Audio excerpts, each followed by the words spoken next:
They come out like donuts, nice and brown. There, Serve them with your steaks or I voted for in Arizona. Yes, very Unwind awesome, it. excellent. There's two Wisconsin is still curls of the prudish. one Yeah, potato. yeah.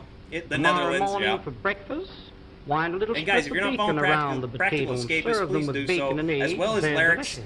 awesome Different colored streamer who's vegetables, doing wind cocktail them stuff. together and you get Actually, the two very colors. inspiring Here's to a little me trick to do cut. cocktails at home more, Split because the I'm like, curl yeah, you know, halfway like through the cocktails are center. fun, and it's If you're something making that a shrimp I can salad do. and you I can't happen do to run the short best, of shrimp, but I would mix like to get these better in with at. the regular And so shrimp. it's very, very On impressive my to see what word, he's you doing couldn't on tell his the stream difference and until you thinking start like, to eat well, them. what's in my Now the wheelhouse? rest of the What can I potato make? you stuff That it. would be a good start. We'll call this So make a sure you're little checking chicken. everybody out. We'll call I'm in this Canada, so yeah, here you've been some on bagel for a while hamburger. now. Yeah. You might Well, and that's have the a thing, little you know, meat whenever I'm laying talking in the about ice reality box in for a the few United days. States, because Cut it's the meat only up ever going fine, to be a season it state-by-state highly, thing, stuff it you know, into the center of the just potato gotta and take those bake victories. them with the skins You gotta be on. stoked for when it When happens. they're done, cut them in Because there's two. so many people that are just Serve like, them on the half shell, finally! just like And that. then all of a sudden the economy Serve them starts in to slices boom, and when all these company things are calls. popping up, and The more company you have, the thinner and you everybody cut goes, the God, why slices. did we do this sooner? If It's your just mother-in-law weird. calls, give her a beak piece like that. Now, the second tool in the set is known Anyway, as the garnishing knife. We've got Everything you less cut than with 3 this minutes. must come out fancy. less than Watch 3 this, minutes please. before 4:20, You guys. cut down, you So be turn the prepared. potato, and then you cut ready? through the edge. the First real fun one part of the way, stream. and then the other. Sweet potatoes cut like So I this, just start drop them getting into a little here. batter of pancake flour and fry them. When they're golden brown, But sprinkle anytime you guys molasses wanna on. celebrate 420, Serve them with strips of majority of the bacon for time, breakfast I while am they're here delicious. on the Here's weekday. beets, you pickle them, and carrots, you steam or cream them.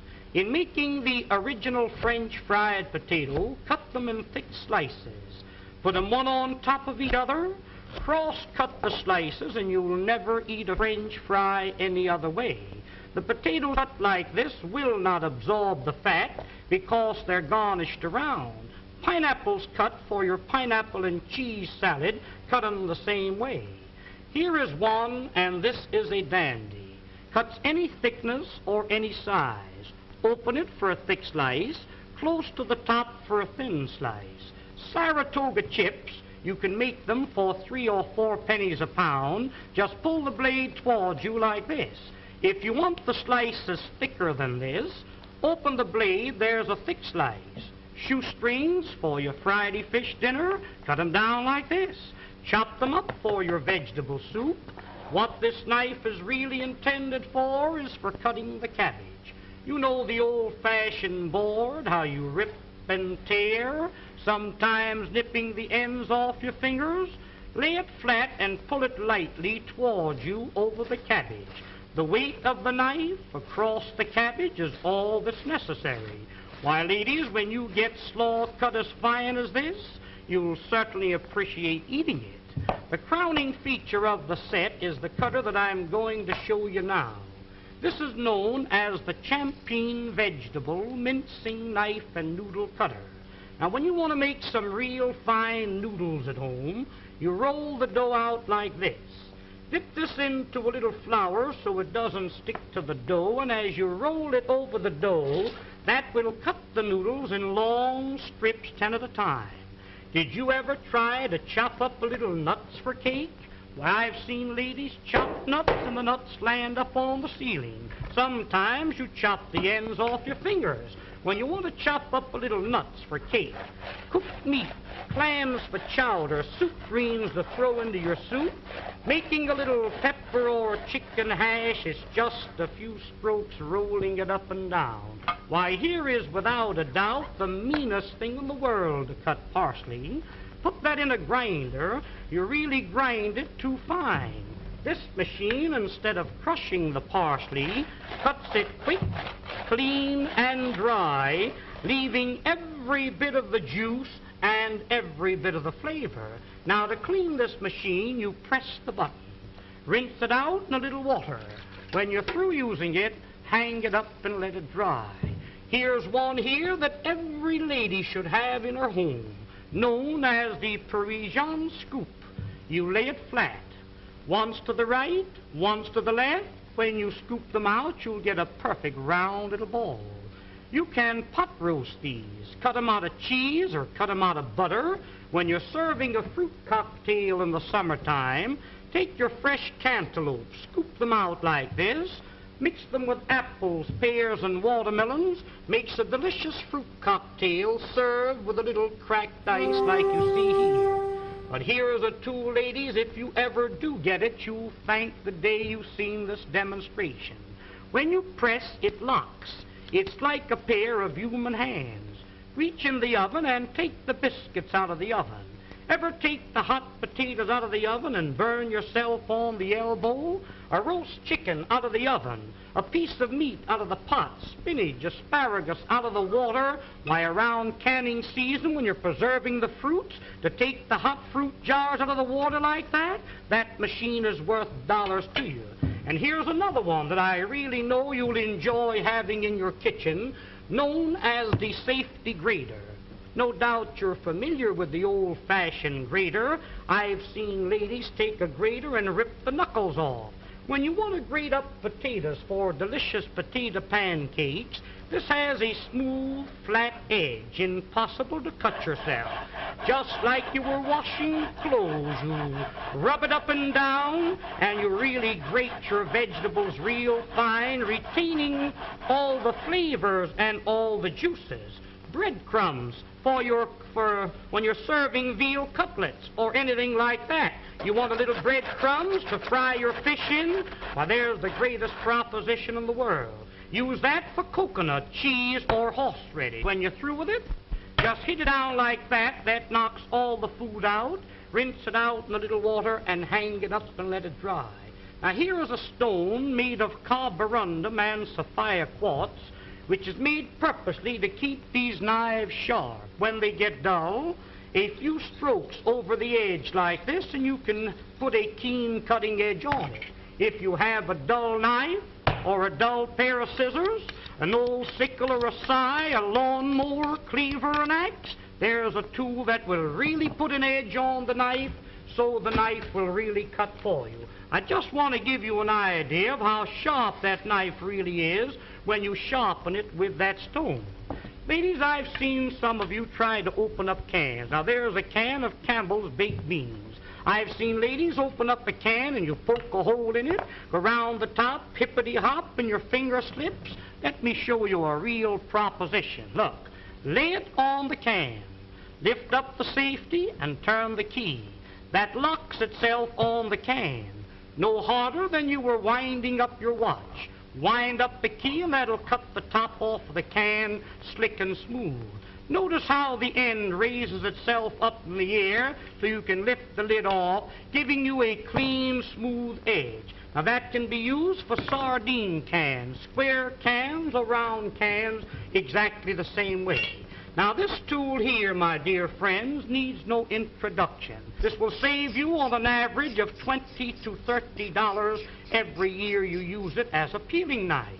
Here's a grater for cheese, coconut, or horseradish, a fish scaler for scaling your fish, and when you're coring your apple, it's just a slight twist of the wrist, and there's the apple core. There's one more tool that I want you to see, and I want you to watch this one very closely. Many a times when you're baking a pie, you have a pudding in the oven. I've seen ladies wrap a towel around your hand, and many a times you burn your fingers. Hook this onto the pot like this and lift the hot pots off the top of the stove. You've got a pie pan in the oven, catch a hold of the pie pan like this. Why, you couldn't get it off with a team of horses. This will positively lift 100 pounds. There's a pail of water weighs 50 or 60 pounds. That's the way you pick it up. But there's one more tool. I'll be all through and I'll be finished. Oh, now the next tool and the last one is what they call the Sarah Bernhardt cutter. This was invented by the head chef of the Imperial Hotel in the city of Berlin, Germany. You place the screw into the center of the vegetable. Twist the vegetable until the threads catch a hold, then you wind this up. You keep winding until you utilize the whole potato. The faster you turn, the quicker the slices. Why, ladies, here's a machine for slicing onions, The first onion that you slice with this cutter, you'll bless the day you've got a hold of it. Every slice cut exactly the same thickness, every slice cut the same size. In making what they call a rosette, pull the vegetable out like this. Pin the ends together with a toothpick, drop that potato into the hot fat and fry it. That will come out like a donut, golden brown. If you're serving a nice fish dinner, a little parsley goes in the center with the fish all around it, makes a very appetizing dish. Did you ever try to slice onions with a knife? You know how you get one thick slice and one thin slice? Run the knife through the center. That will separate each slice individual. Almost like magic, there is every slice cut exactly the same thickness and the same size. Wouldn't you like to have a set like this in your kitchen? Why, of course you would. Now don't forget, attend this theater every week and receive this 12-piece fascinating...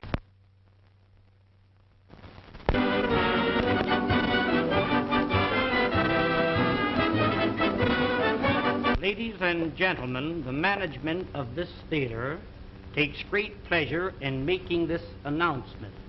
To each lady attending this theater each week, will receive absolutely free a fascinating 12-piece kitchen cutlery set, one piece each time. It is really interesting and amazing to know how you can prepare your meals in an appetizing and pleasing manner. There's an old saying, and a true one, that what is pleasing to the eye is bound to be pleasing to the appetite. I'm going to demonstrate this set to you, and I want you to watch it very closely. The first cutter that I'm going to show you, now this first one is known as the Parisian cutter. Wind it through the potato like a corkscrew. When the cutter appears on the opposite side, pull the cutter out. Place the handle in the center and twist it out. This is what they call a French curl. When you fry these, they come out like donuts, nice and brown. Serve them with your steaks or pot roast them. Unwind it, there's two curls out of the one potato. Tomorrow morning for breakfast, wind a little strip of bacon around the potato and serve them with bacon and eggs. They're delicious.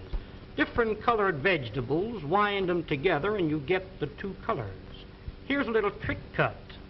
Split the curl halfway through the center. If you're making a shrimp salad and you happen to run short of shrimp, mix these in with the regular shrimp. Upon my word, you couldn't tell the difference until you start to eat 'em. Now the rest of the potato, you stuff it. We'll call this a little chicken. We'll call this here some hamburger. You might have a little meat that's been laying in the ice box for a few days. Chop the meat up fine, season it highly, stuff it into the center of the potato and bake them with the skins on. When they're done, cut them in two. Serve them on the half shell just like that. Hey there everyone, how we doing tonight? Everyone having a good Friday? I hope you guys are. I'm having a pretty good day. Nachos. National Nacho Day. Gonna be doing nachos 3 ways here tonight. Gonna be doing potatoes, which I sort of half thought of because when I was in college I used to love Irish nachos. But I've got a bunch of potatoes around the house, so we're gonna do those. Hey BU, welcome in. Got a whole bunch of tomatoes here. And so we're going to do roasted tomato salsa. We've got some tomatillos over here, so we'll do some roasted tomatillo salsa. I got some avocados buried in there, so we'll do some guacamole. Also going to be doing fried pickle nachos. Sort of my first attempt at frying pickles at home. And certainly my first attempt at doing nachos with them. I'm a little bit worried that they may not hold up. I mean, basically all you got is the crust. But we'll see how that goes. And if they're too wimpy, we get the regular tortillas that we can toss in there.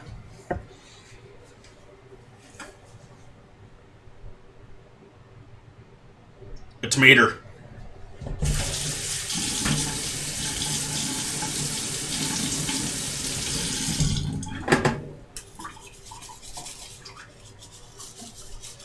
Probably a Midwest thing.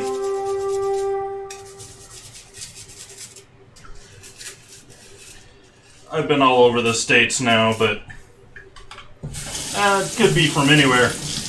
I mean, as much as I still think of it as pop, I typically call it soda. And I think that's from being in New York, less being in California. And there's a couple other things that I've picked up over the years. I forget them off the top of my head, but I'm filtering oil here. My old coffee strainer. Oh, my towels are over here. Okay, what are we getting started with tonight? Oh, I use all sorts of. Since I listen to myself now. I monitor what's going on. I realize that I think I say things, and I say like half the word half of the time. Things like I didn't even know that I did, and I'm practically 40.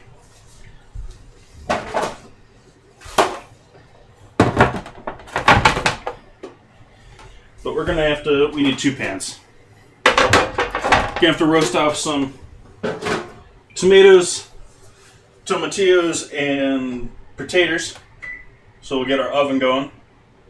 Set that at 400. Just sort of standard roasting temp.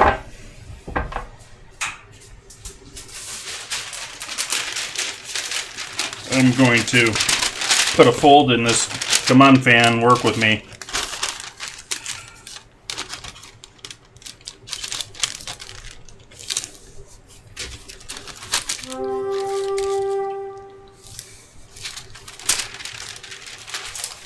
Little fold. Oh, I folded it the wrong direction on that side.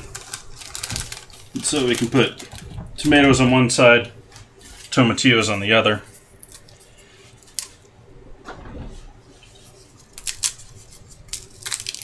Really late to find tomatillos. Really sort of interested that I found these, but these are usually earlier summer. I don't think they have quite the growing season that tomatoes do. I think they're much shorter season. I don't know.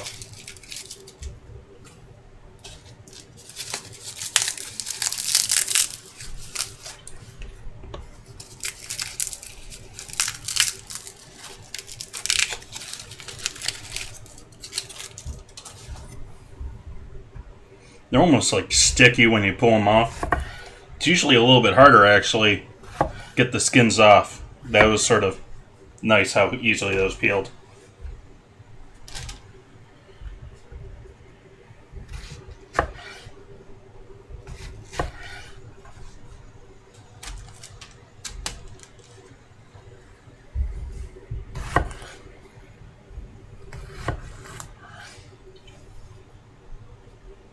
No, it's just going to be difficult.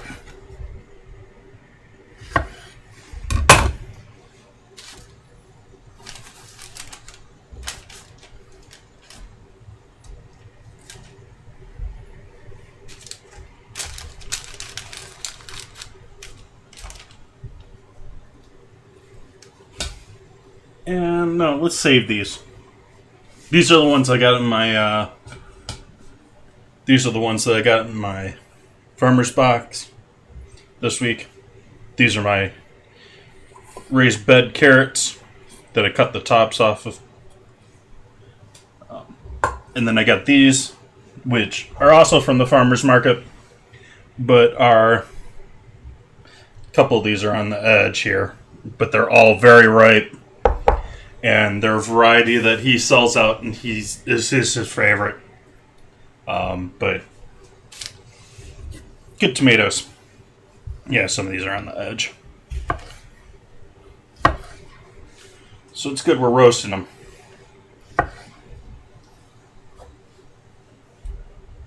These guys are usually pretty good, though somewhat suspect that they're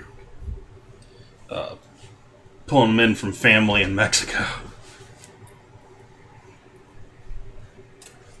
These ones in particular.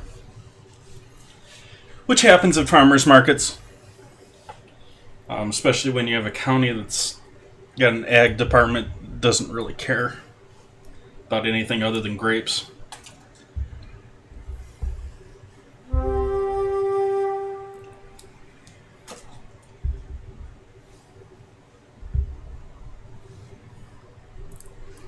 Oh, I gotta roast a bunch of these. Howdy, Trigger. Welcome in. Yeah, they look pretty good. Typically, it's hard to find tomatoes that are red all the way through, too. Like, these guys are going to be... A lot of them are going to be red all the way through. Realizing that I needed to wash those.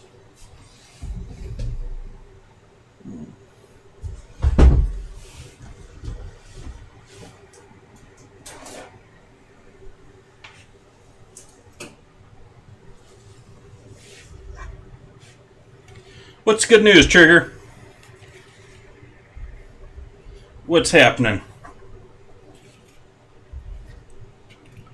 Nice! Congrats!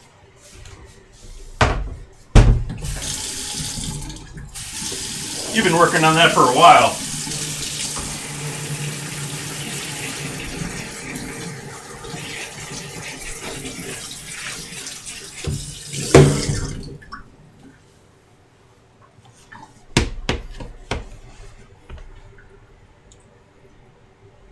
Yay!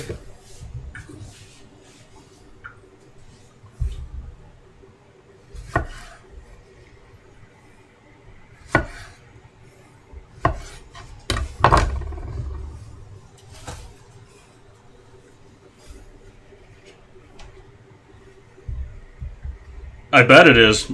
Like I said, I think you've been working on it for quite a while.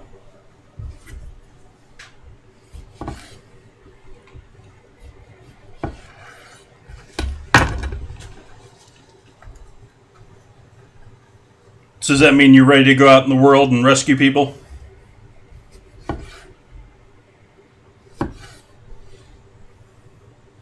Yeah, because going back to talking about tomatoes here, even this guy that's a little bit wider than the other ones is pretty much red all the way through.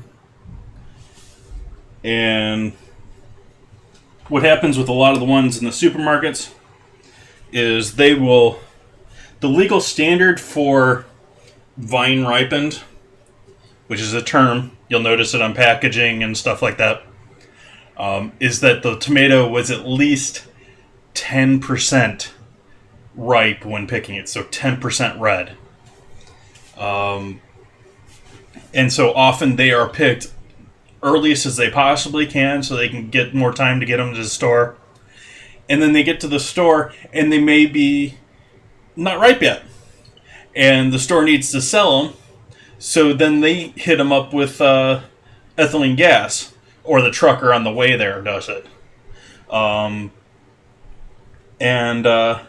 That is a natural gas put off by apples, a bunch of other veggies and stuff like that, and it ripens stuff up like that.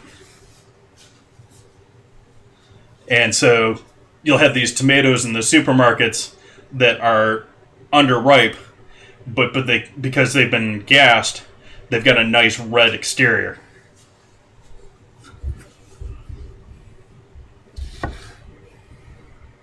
It's just beautiful. I mean, the color isn't great on that screen, but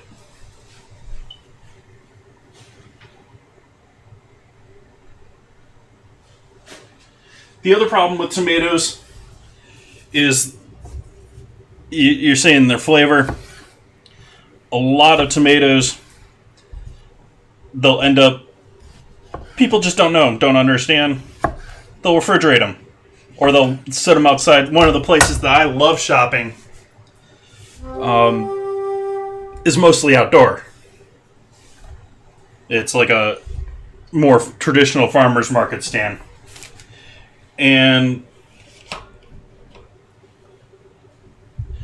if tomatoes go below, forget if it's 50 or 45, but basically if they're chilled, they're refrigerator temp, there's enzymes, there's bacteria that you're killing off, and that's the flavor of your tomato. And so once that's killed, it's gone. It's been refrigerated, it's gone.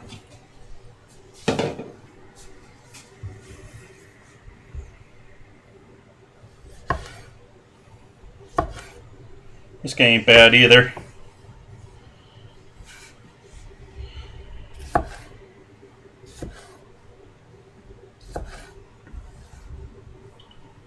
This guy is gonna be a juice bomb, maybe? Yeah, this guy is. He's all skin.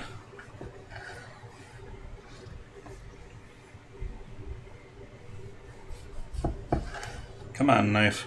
You're sharper than that. That's a tomato. That's...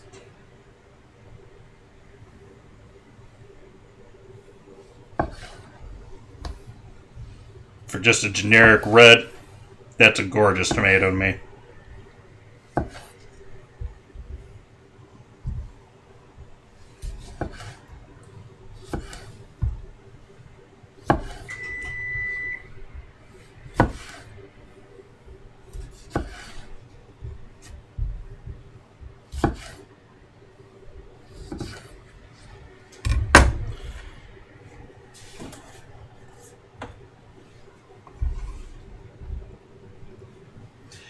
I didn't really like tomatoes as a kid, Sugar, and I'm still not a huge fan of raw tomatoes, and it's because I've had so many bad ones compared to...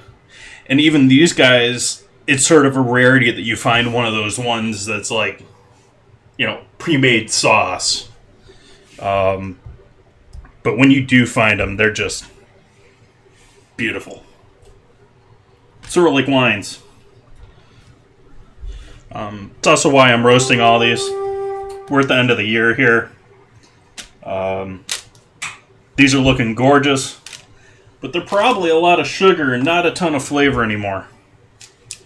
And so that's sort of the trade-off with a lot of veggies, a lot of fruits. Not always the case, but generally. It's underripe, it'll have a ton of flavor, but it's either too bitter or too sour for us to want to eat it. And then it gets to being super ripe, fall apart, full of sugar, but it doesn't have any flavor anymore because it's all sugar.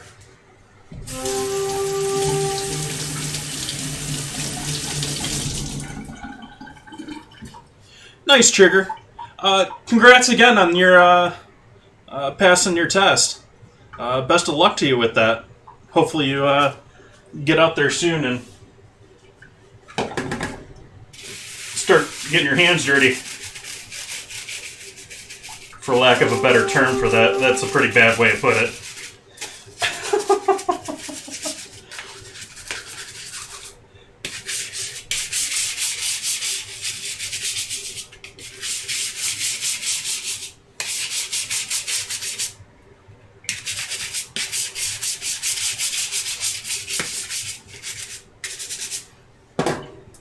Oh, I went and forgot that in the stove.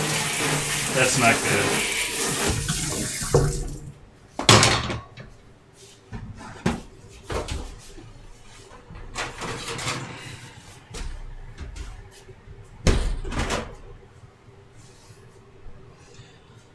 Had the rack with the tray on it from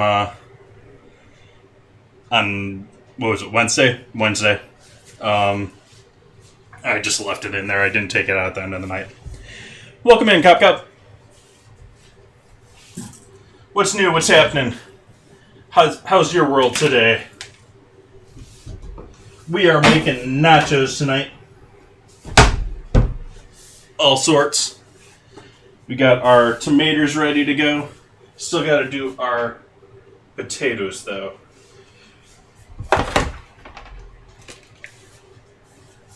Yeah, I might as well throw the tomatoes in since they're ready.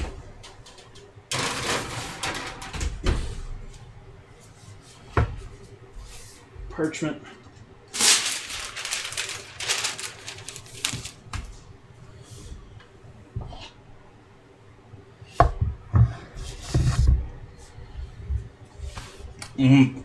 I didn't think about that until just now. I wonder how these are going to turn out. These are butterball potatoes, which are going to have a nice yellow center to them, but they're going to be a creamy potato. I don't know how well they're going to make chips. We're going to do chips tonight, though. Well, baked chips. Nice. I'm glad you're having a good day.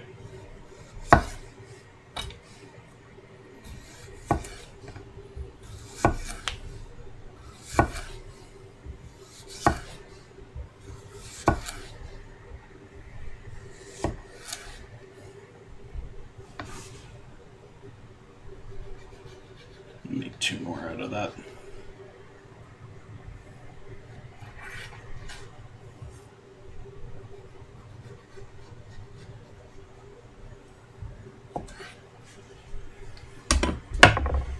Take these ends off of the side there.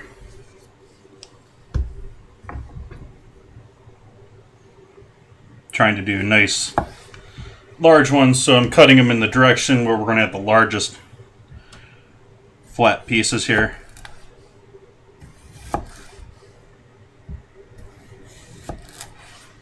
Somewhere ballpark an 1/8 to 1/4 inch here.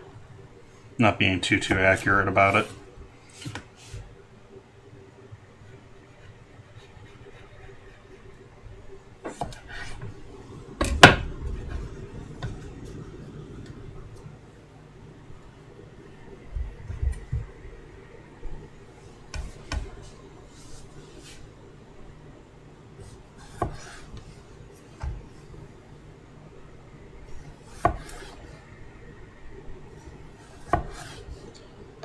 Got the new vote in the Discord for next week.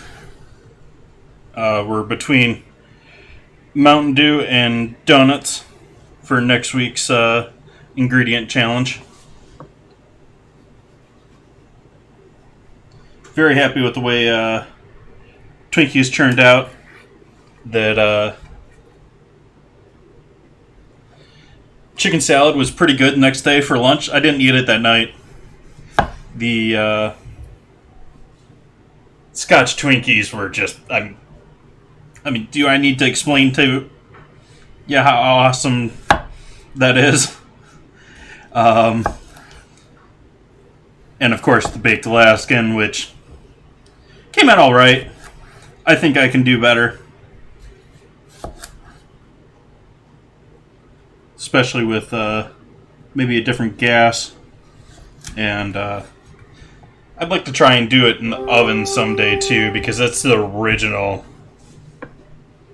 But that's risk melting your ice cream and setting your house on fire fun there.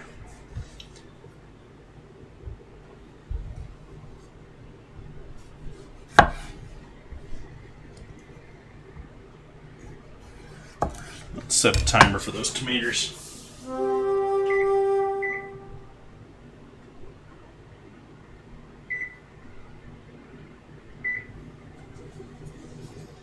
Battle.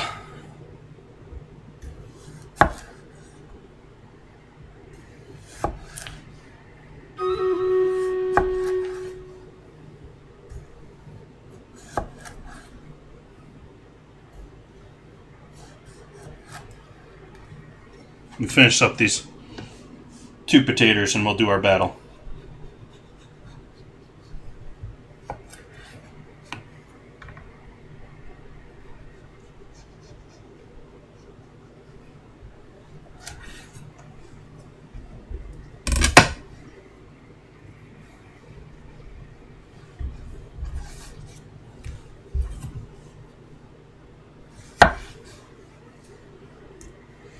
Hey, Mr. Landiggity. How you doing today? Welcome in.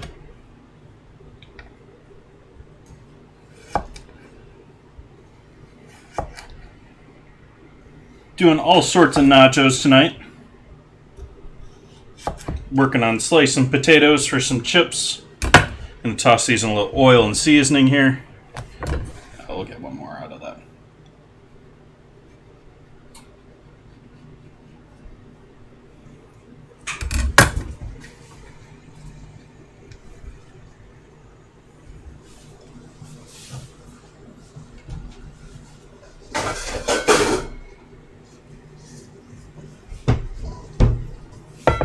Let's do our battle here. Hey, welcome in create mode. Oh, lovely. Well, maybe we won't do that just yet while I reinstall this.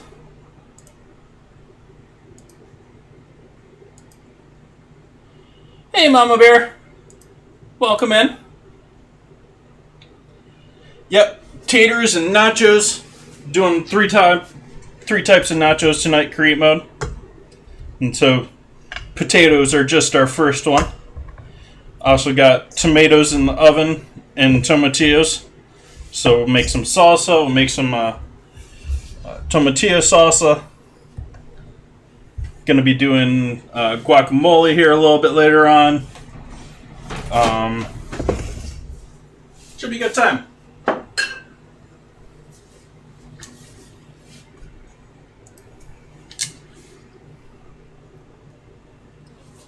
Need to buy more oil.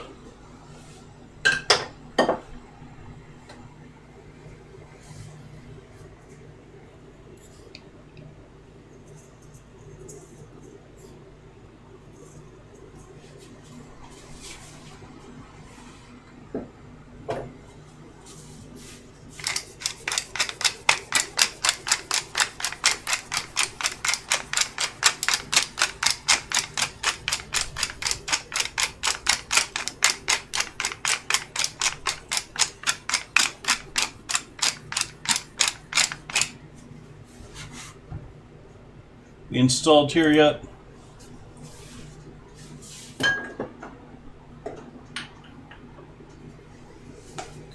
Add a little MSG to this party too.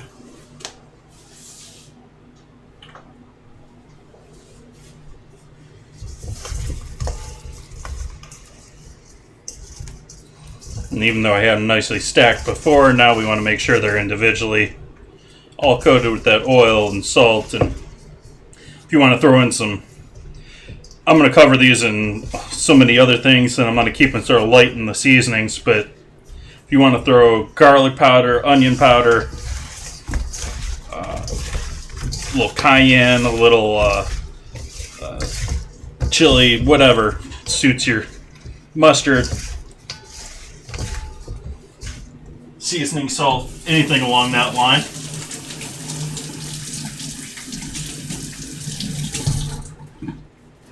Okay, battle.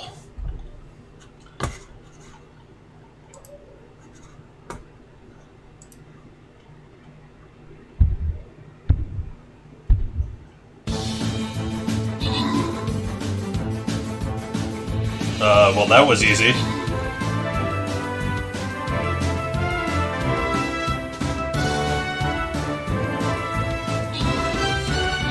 The rogue's gonna take them all out. Victory. Welcome in, everyone. Let's see who we get as a winner here. Entropy Egrets. The scroll for your bomber there. Start another battle here. Put my guy down here at the bottom. Start at the bottom this time rather than the top. If you guys aren't familiar, Stream Raiders, it's open beta game. You can build your own armies, you can build them up, you can work with multiple streamers at the same time, and you get to add a new character to the battle every 5 minutes, and each battle we deal out gold, you get experience, all that good stuff. And they're actually working on, I believe, a second game too. Is this too hot to hold? No, we're okay. It's still in the way though.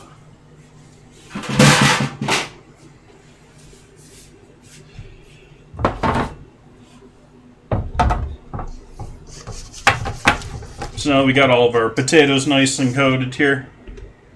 Gonna go ahead and lay them out flat on our board and give them, make sure they're all single stacked. It's the first time I've tried actually doing potatoes like this. I'm hoping I don't burn them. I also said earlier that I haven't tried these are the brand or the actual variety of potato is Butterball, which is a creamier, more good for mashed potatoes. Don't know how great they're going to be tonight for like chips and nachos, but it's what I got, so we're going with it.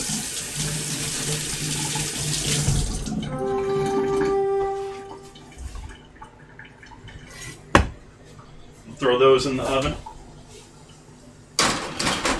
And we'll just take a look at those when the tomatoes are ready. What do we got next on our list? Chicken and sausage.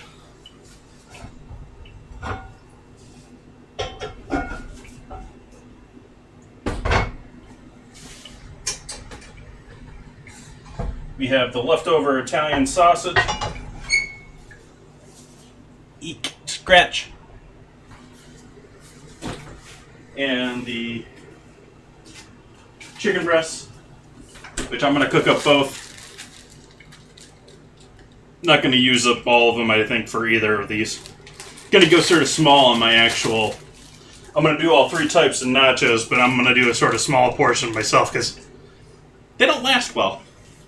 I'm more making up snack food here for myself here for the next week or so than I am planning out nachos for the next month.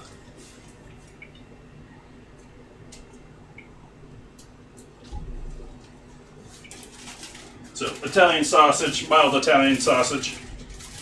Leftover, like I was using this for the Twinkies the other day. Be right back, throw this out.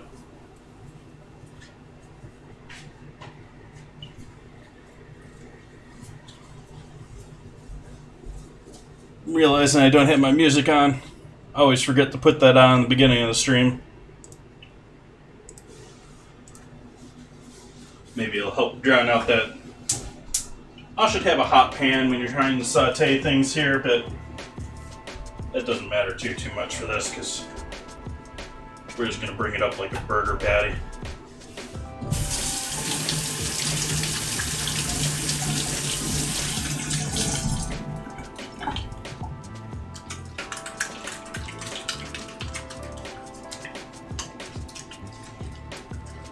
I think while we're waiting on that to sear up, I'm gonna grate some cheese.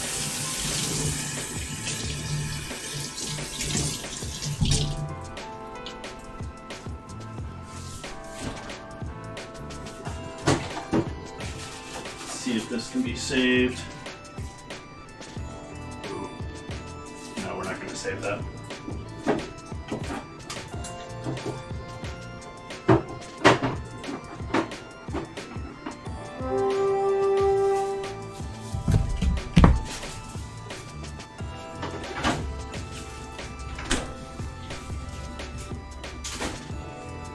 .2 points.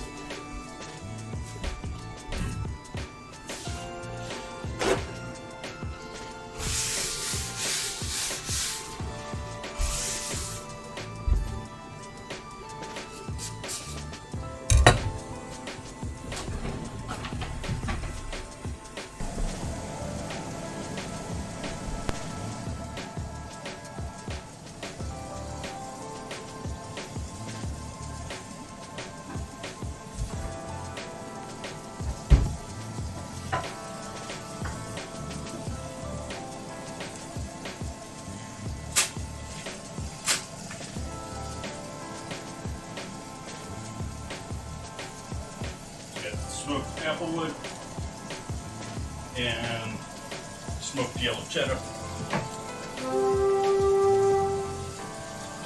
Hey, Outer Force, welcome in. Yes, nachos.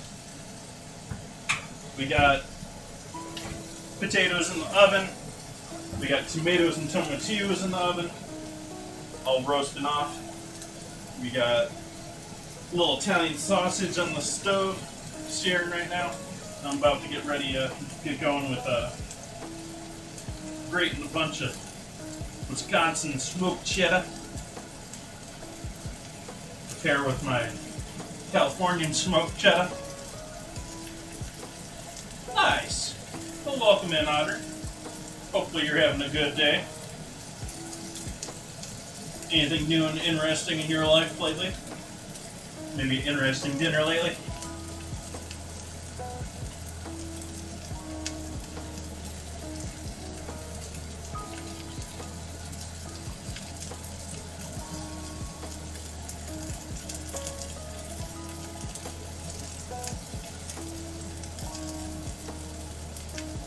It's got a waxed or somewhat thick skin on it.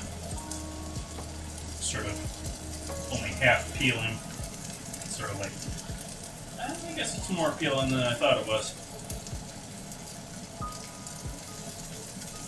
And you sort of want the skin when it comes to smoked cheddars and stuff like that. That's what all the flavor's going to be.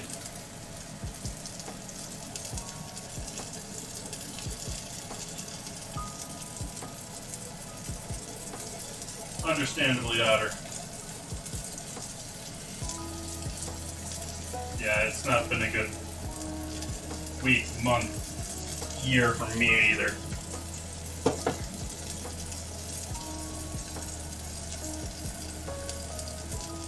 Hence this.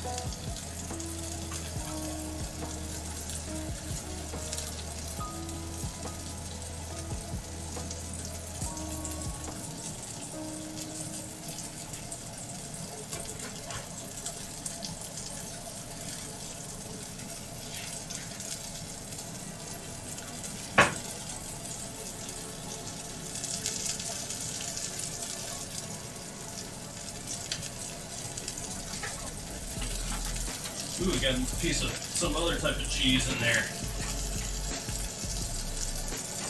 Doesn't go all the way through, but I think this... No, that's not the end of the brick.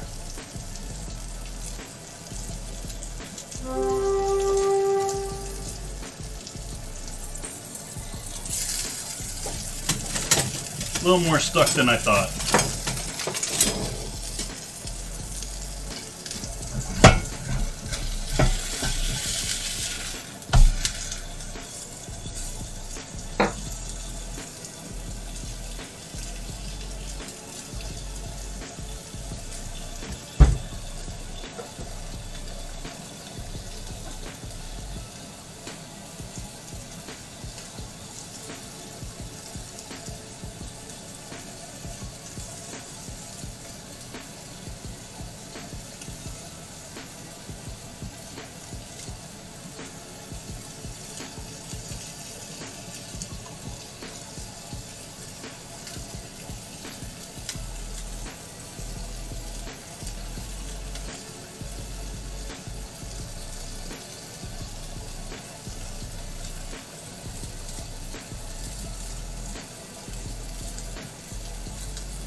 Hey Becca, welcome in. Tonight I think that qualifies, Sting and Bear, welcome in.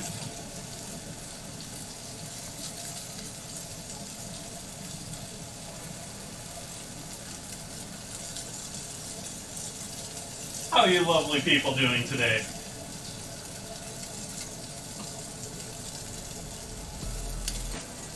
Well, I am, like I said before, sort of setting myself up with snack foods and stuff for a while here. We're doing a big batch of cheese sauce, but I'm not going to do it for all that. We're going to make some queso for later on in the week. Mix some of this roasted tomato salsa with our cheese sauce. Yep, we're going to do that with potato nachos. I forget what all else I'm throwing with those.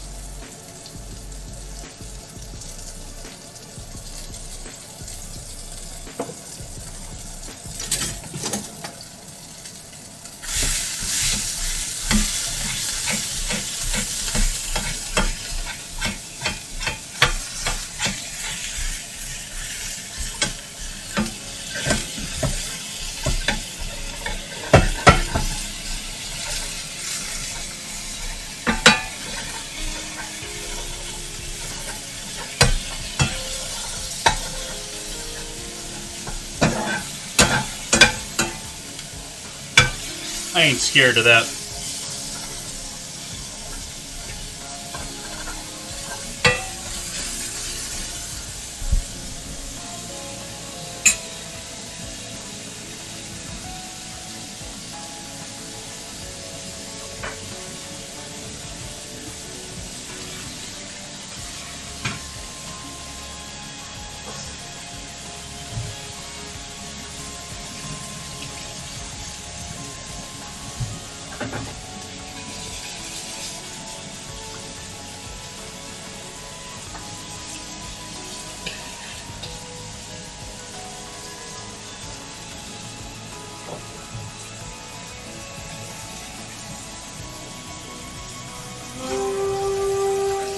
Potato nachos, Irish nachos.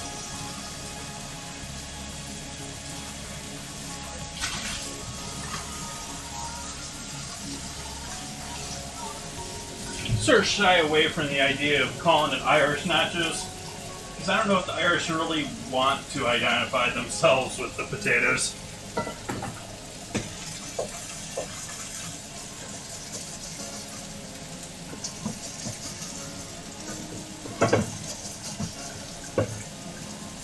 Welcome in. How are you doing today?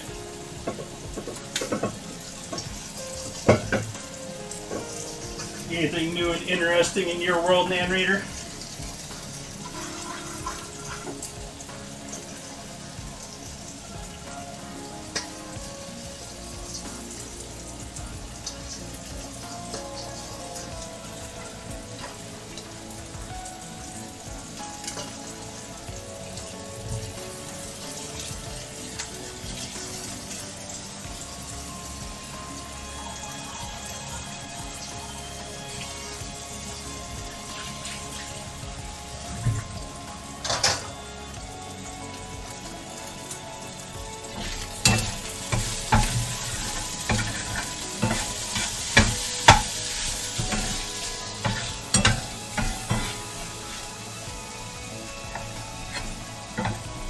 Sorry, I didn't quite catch what you said there. Give me a sec to finish this up before I look what you said.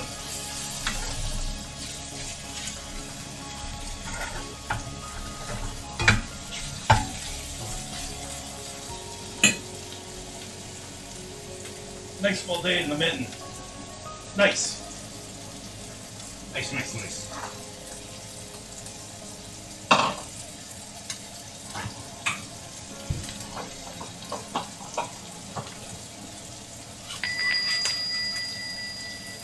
Hey, welcome in.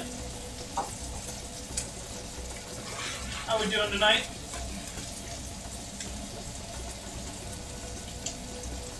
Or morning? Not quite sure what time it is for you right now.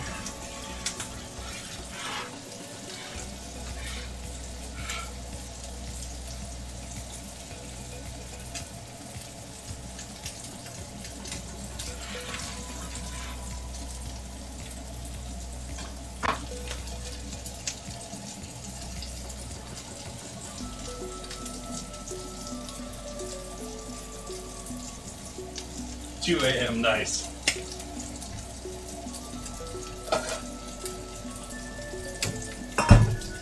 Pull our sausage off here. Save that for later on.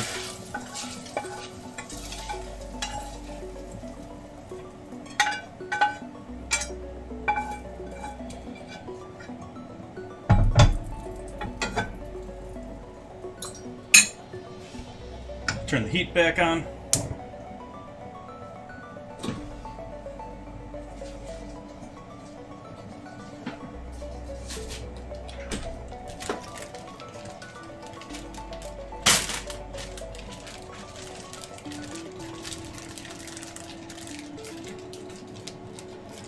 cook up some chicken.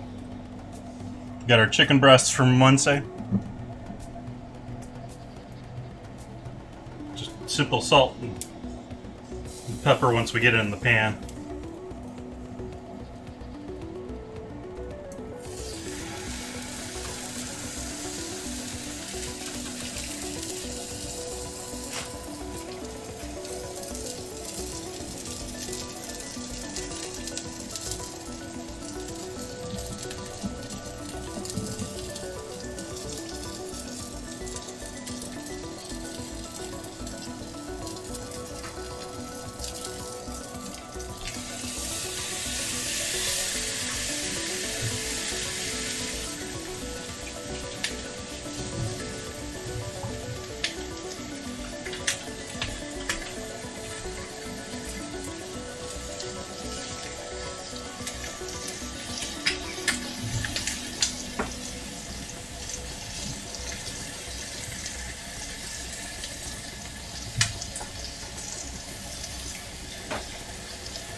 Let's take a look in this oven, see how these tomatoes are looking.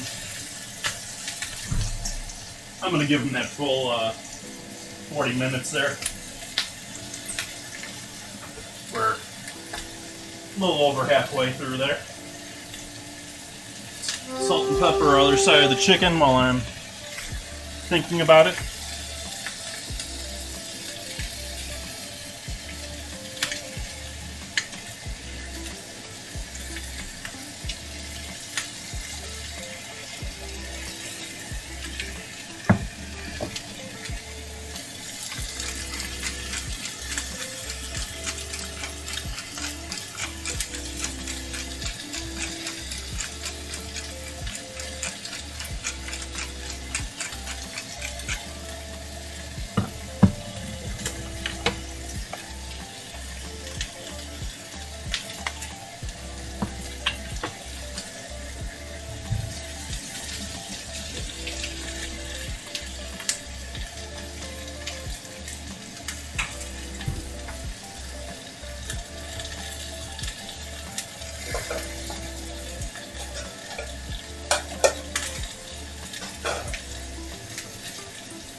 Watch the potato starch off my knife here.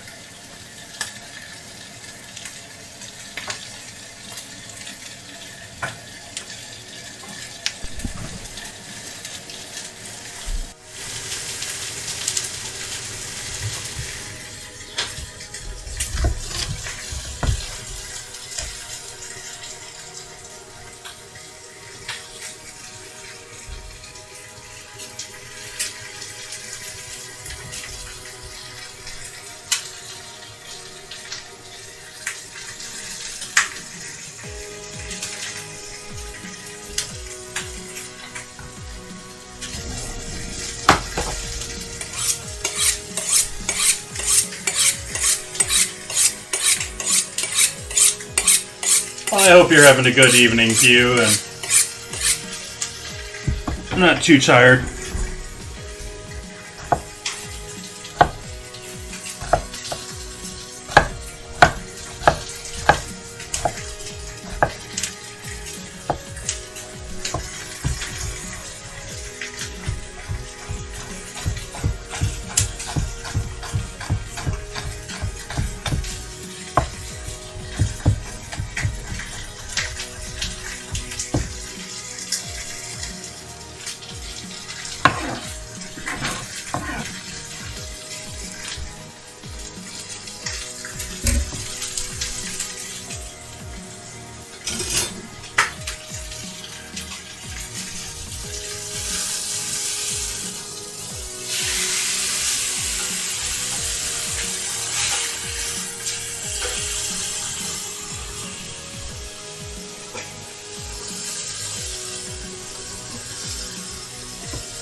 Pretty good, Pew. Went to the farmer's market. Saw some people. That was nice.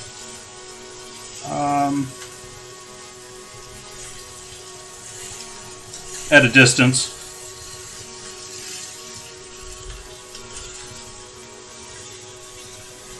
They're getting there, Mama Bear.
Bowl just off to the side here.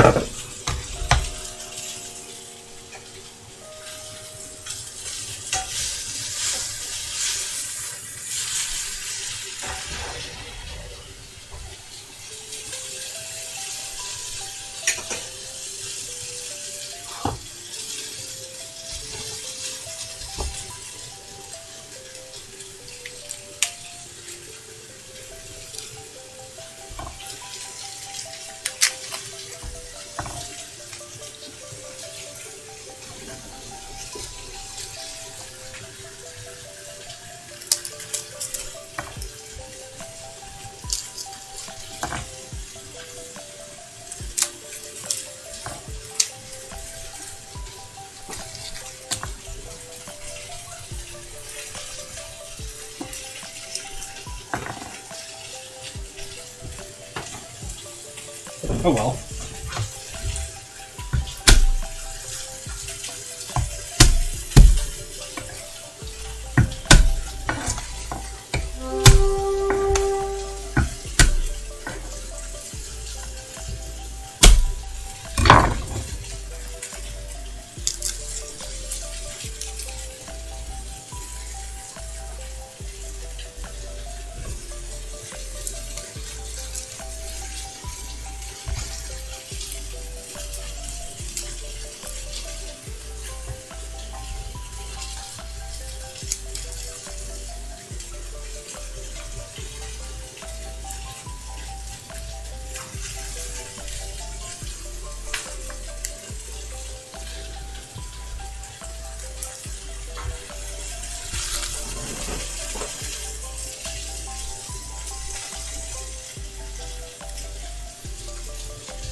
Just happen to have a 400-degree oven here.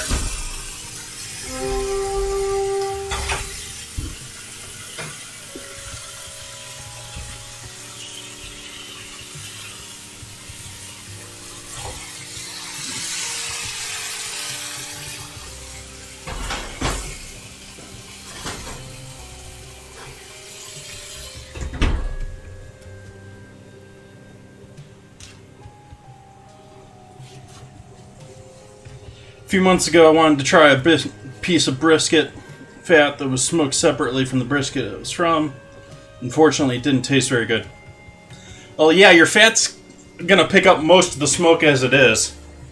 And so they're going to be the most affected.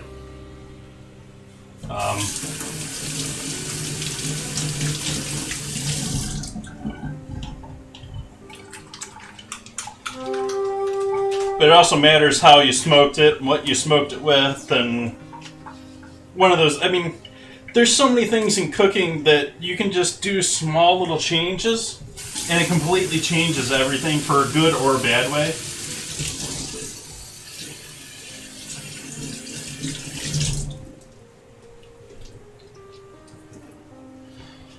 Yeah, it's been a minute since I've done any brisket.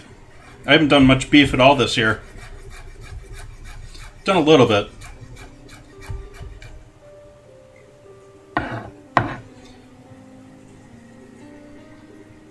Done short ribs once or twice this year. And I've done ground beef a bunch of times. But I haven't done much. I've done some flat iron steaks too.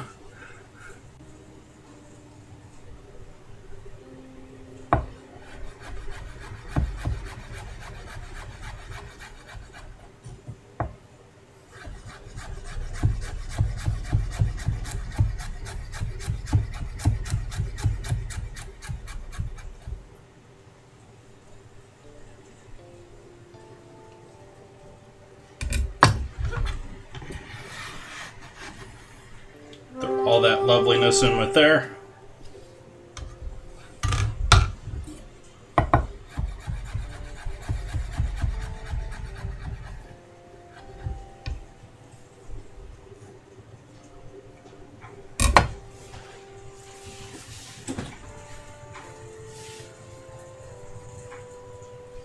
What was I coming in here for?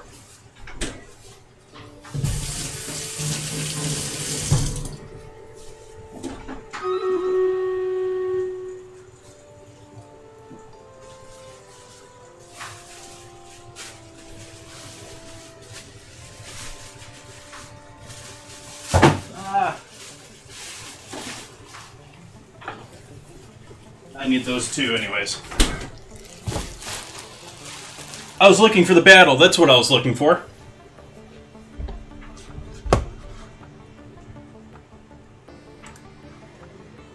So here we go with our battle.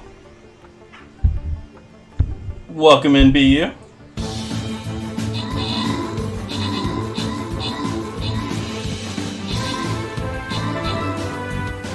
Or have you been playing I hadn't noticed?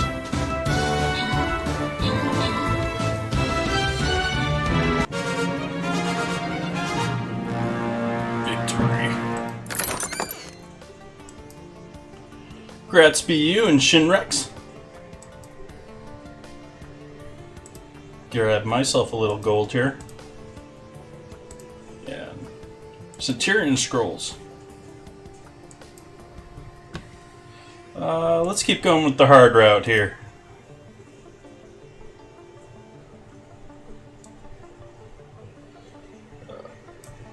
Up top there. What do we got down here at the bottom? Barbarians. Yeah. We'll see. I was going to say maybe you should throw some rogues down here, but I don't know if they're going to go after the barbarians the way they would for like an archer or something like that.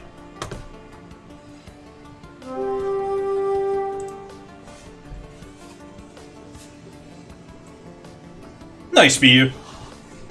Be careful, it's a little addicting.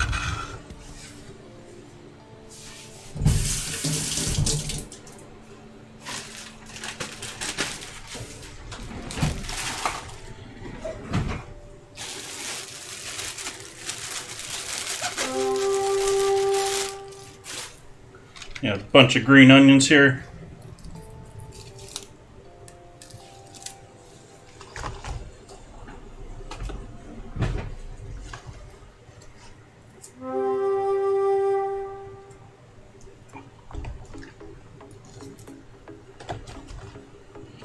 Clean up the bottoms here first.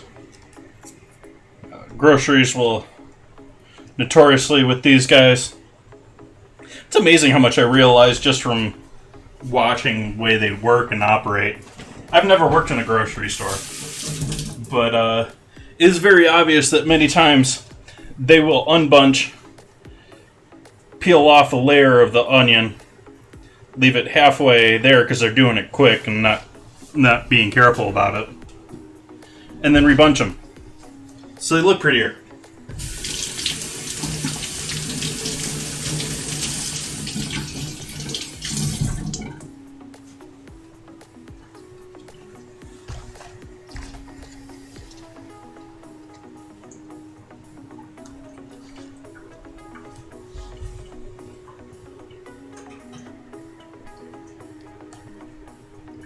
Oh, come on, even up here, guys.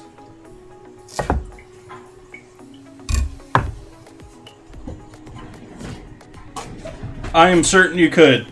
Green onions are pretty easy to grow. They're a fun thing to grow, too. I mean, easy one.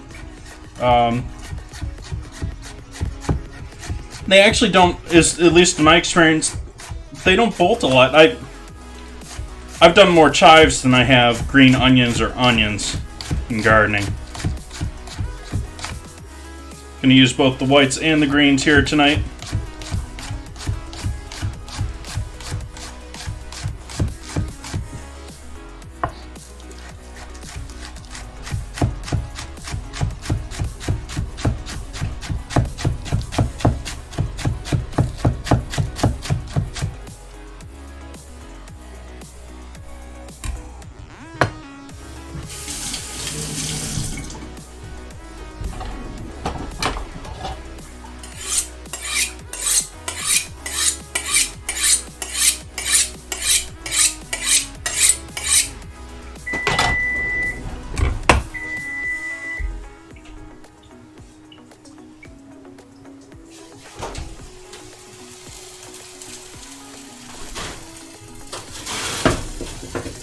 Take our chicken out. Allow that to hang out here for a little while. I think I'm gonna give those a bit longer. How's our potatoes looking? Potatoes are looking nice. I'm gonna give those a flip.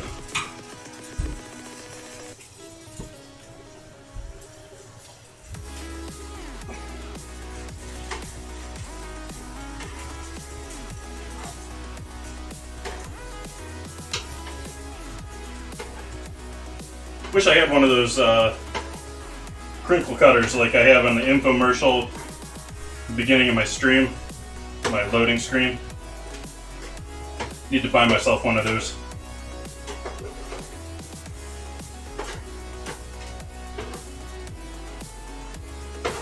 Everything is fancy when you cut it with this.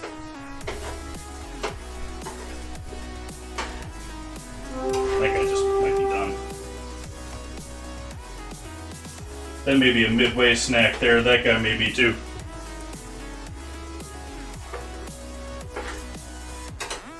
That guy's pretty much done too.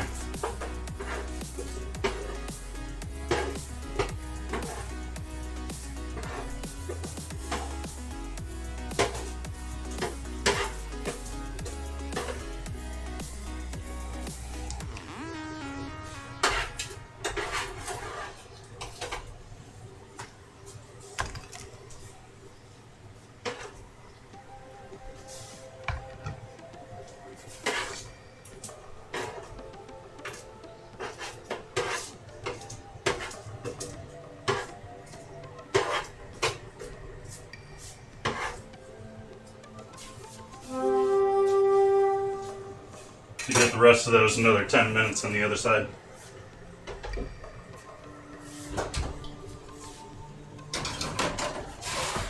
And we're going to give those tomatoes and tomatillos another 10 minutes or so. take a look at them then. I'll let the chicken just sit there and carry over cook. Give one of these chips a taste.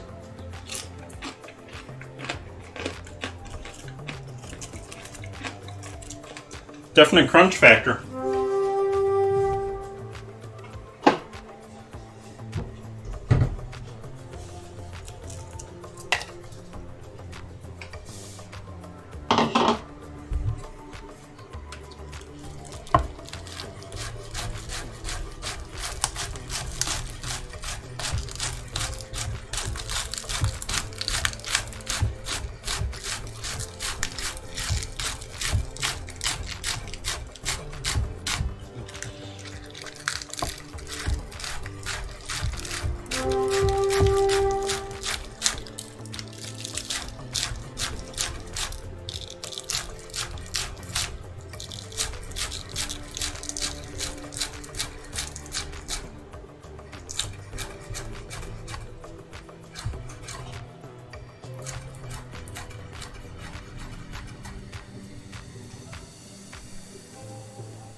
Save some of the greens for garnish.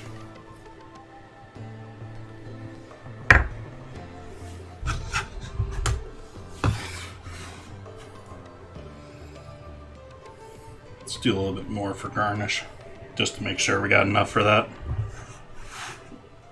Rust into salsa slash guacamole slash everything bowl here. Making all of our basic stuff for all of our salsas. So this is going to be our tomatillo, our guacamole, and our salsa. We got green onion, shallot, and garlic in there so far.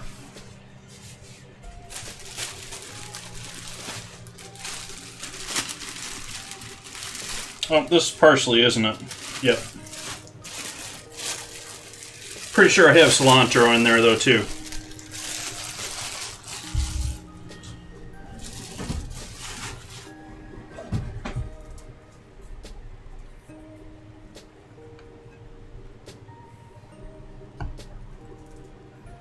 That sounds good, Stinging Bear. I can get down with that.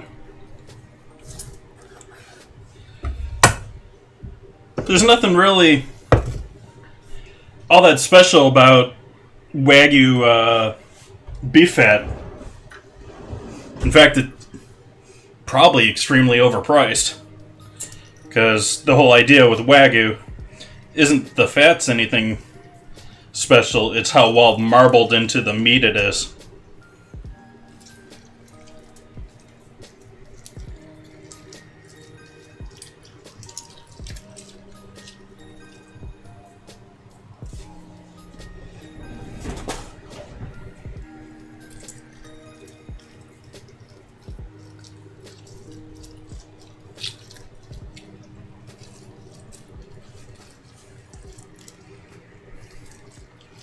I don't know where you're at, Singing Bear, but it's starting to get cold. I don't know how much longer you're going to be able to keep stuff out there. It's starting to get, even here, it's almost freezing temps at night.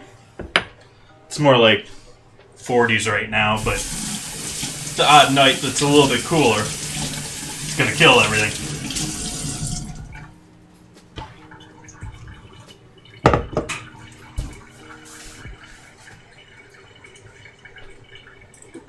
Nice. Beets are great right now. There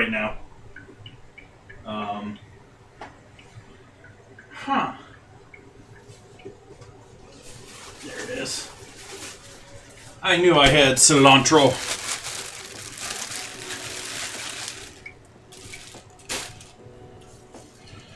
The soap plant, depending on who you talk to.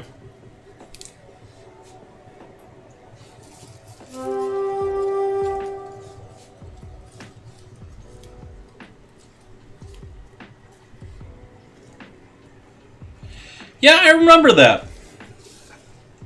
You tried doing that again, be you if you're still lurking around. You seem to enjoy pickling them before. I haven't gotten around to pickling eggs since I did it last time myself.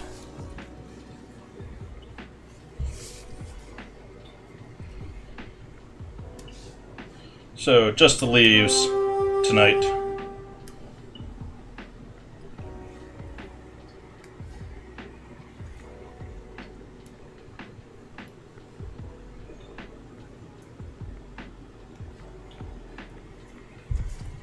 I mean, I've got more than enough food that I can handle here with the stream. But pickling eggs is a good one if you're living alone. You like egg salad or just an occasional hard egg. Great way to make a batch of them and keep them around longer than just a couple days in the fridge. Don't get a ton of flavor. I mean, I guess if you spike the eggs, you can. But, yeah. I love I'm an acid junkie when it comes to my food and flavors. And so,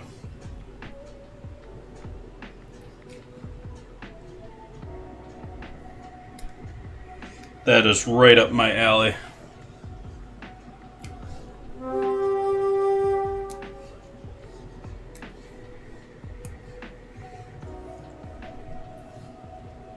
Okay, I lied. I'm not gonna do only Plucius. This is gonna take forever. I'm already tired of picking.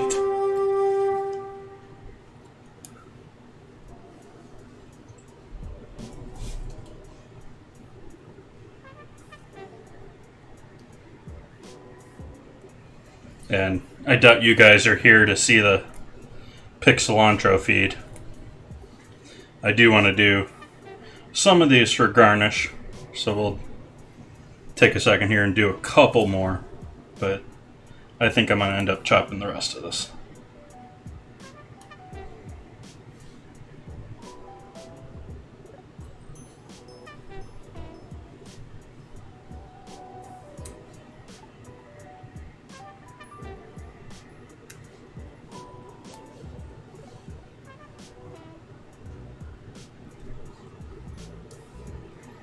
Okay. Thought I had two of those guys. Wonder what happened to him. Probably hidden in the back of the fridge with a science project in there or something. Small little white guy like that. Could be just about anywhere.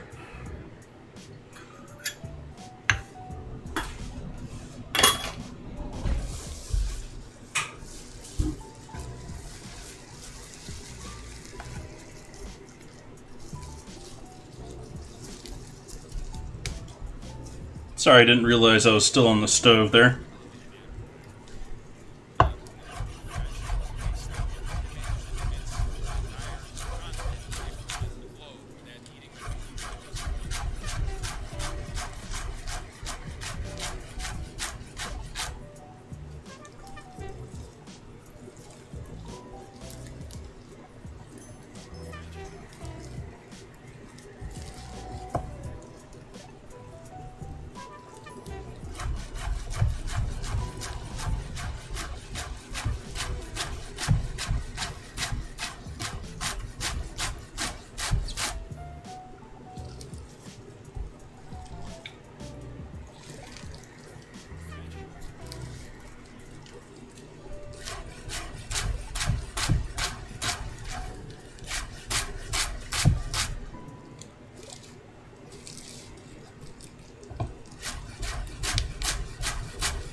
Yeah, I'm gonna leave it with that. We got more than enough cilantro here for everything.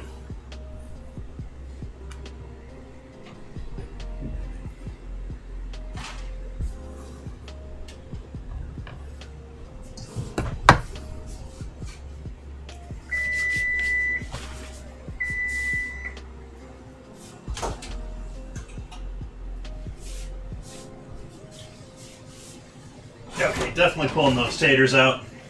Those are looking gorgeous now.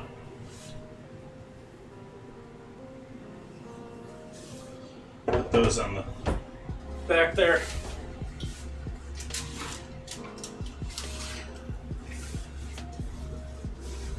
We got our roasted tomatoes, which are going to look a little less roasted than they are because they got their nice color on the bottoms. We'll let those hang out for a little while. Cut the oven for the moment. Go back through this real quick here.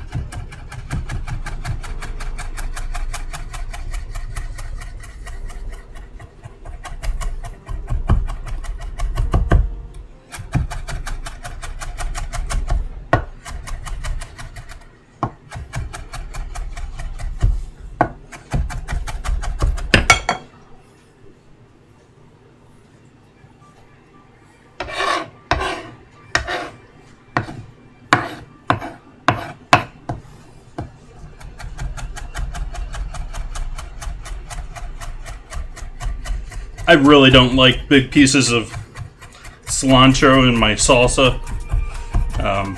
Definitely don't like the whole herb on your teeth sort of a thing. And so I'm going to go not liquefied, but pretty fine here.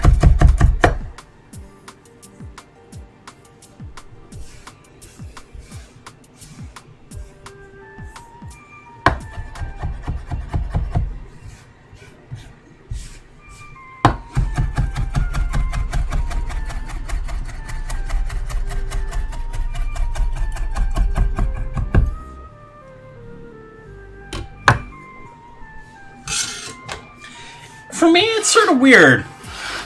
I generally love it in things, but sometimes it just magically becomes way overpowering for me.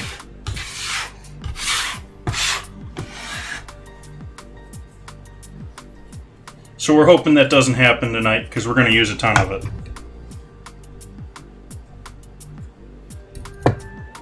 We got our shallots, garlic, green onion, and cilantro going there now. A little lime juice. Should hit that up with some salts here.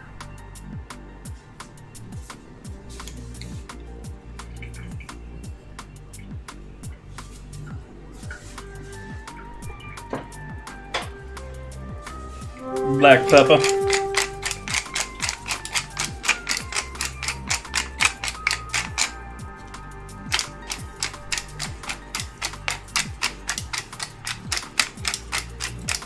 Oh, I've had some dishes with cilantro that are just like magical. Come on, grinder, grind. I still need a better grinder than this little guy. I've had him for ages. He's been a good trooper, but this guy doesn't grind very well. Never has.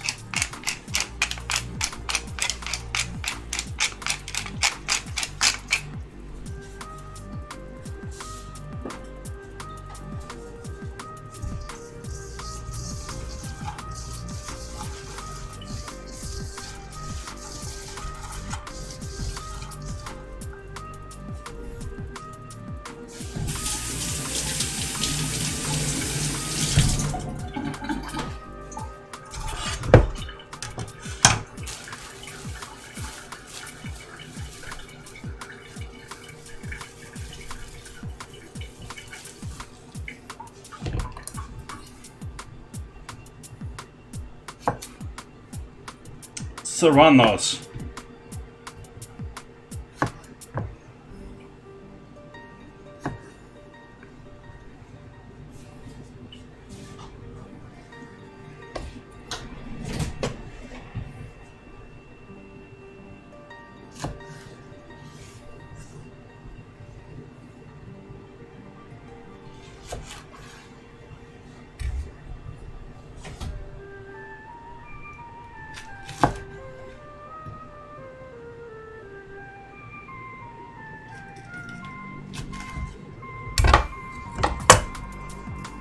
Run my finger down the inside of those, get rid of the seeds and good stuff. you got a real problem with heat, maybe use some gloves right now. Definitely not a good time to start rubbing your eyes. Not a good time to go to the bathroom either.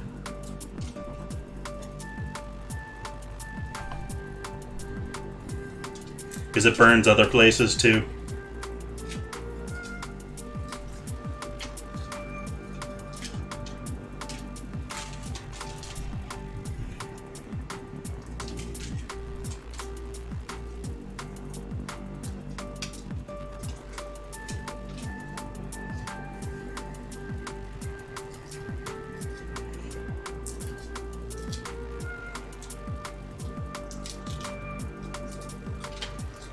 It's amazing how some things have gotten so much stronger during my lifetime. Like, I used to be really into hot sauce at one point.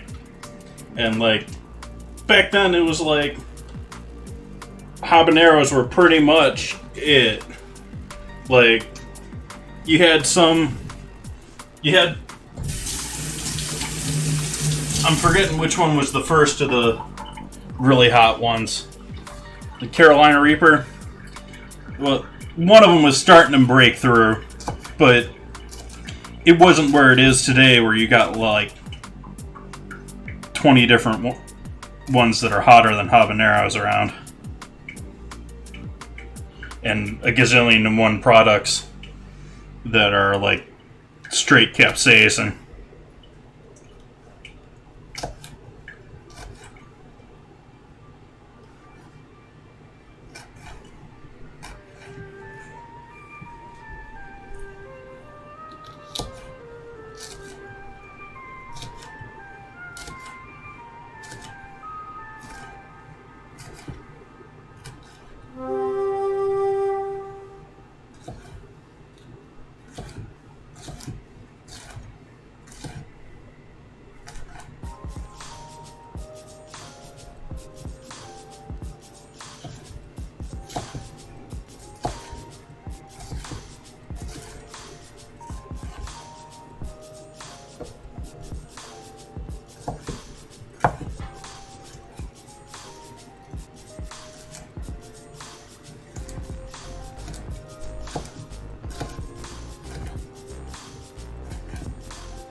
Leaving the seeds in this small little guy.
Add in our serrano pepper.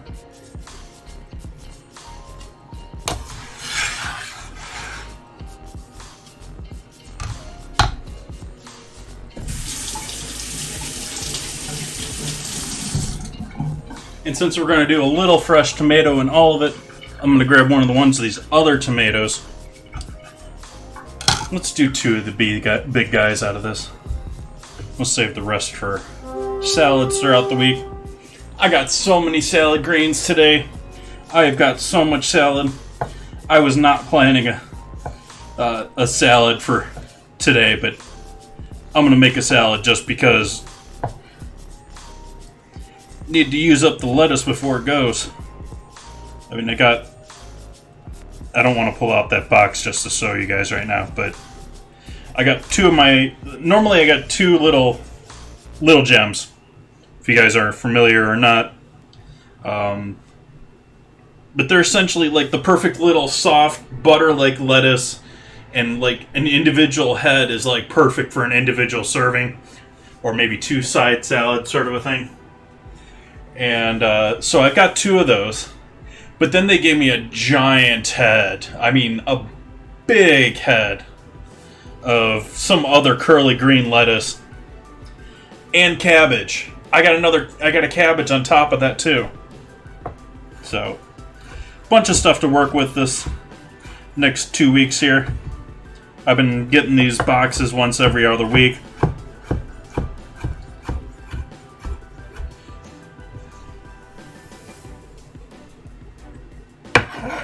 And I picked up the tomatoes on top of that and a couple other things I think today. For what all I grabbed today.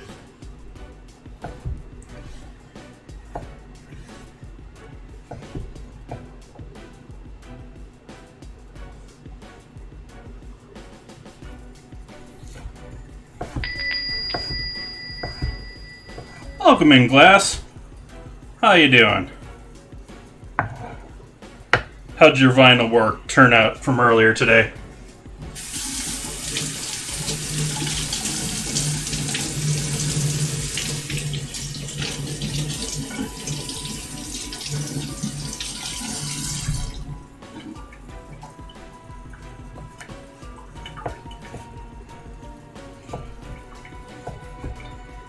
Are you questioning maybe you were searching for the wrong head the rest of your life?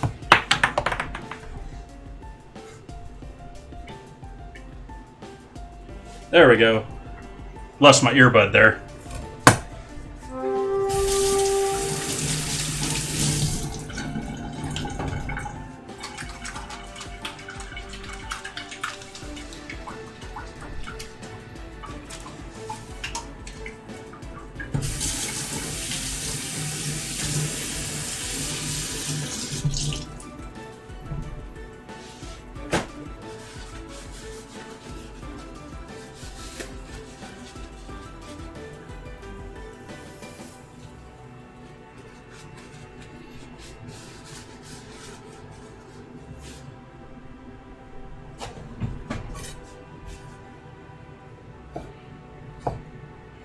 Well, projects don't happen overnight.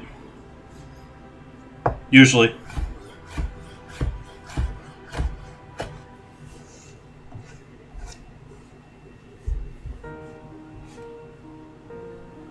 Yeah, we'll just slice it. We'll live with it.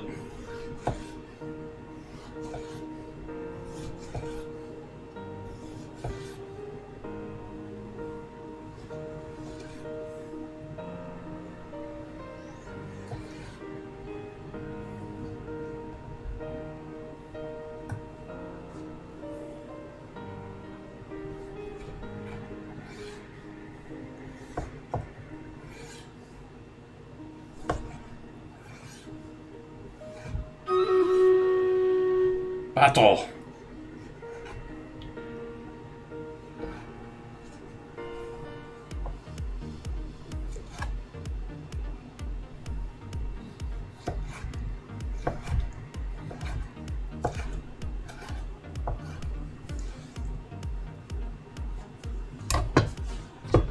Let's do a battle.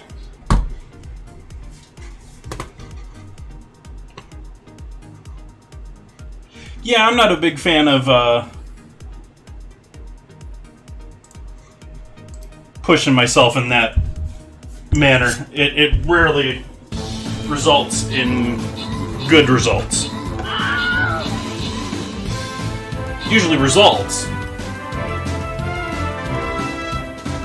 We gonna win this one? I think we got this. We got quite the army there. Nice. Victory.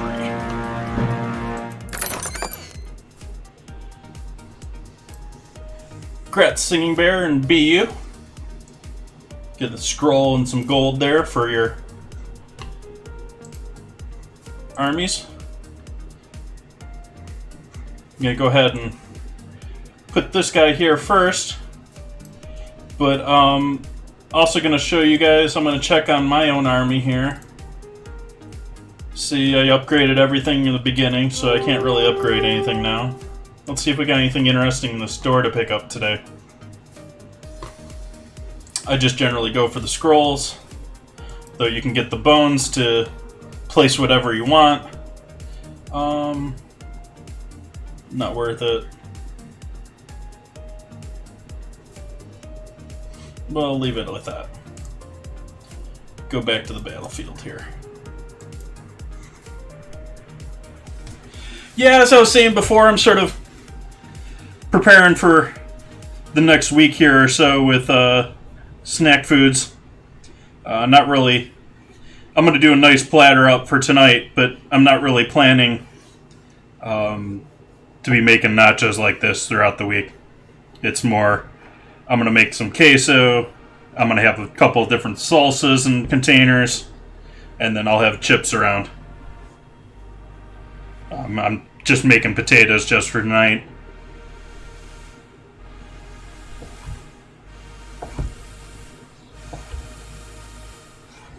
Just making pickles for tonight.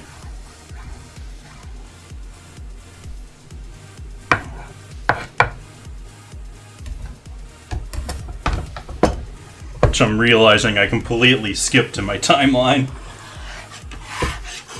My post-it note timeline.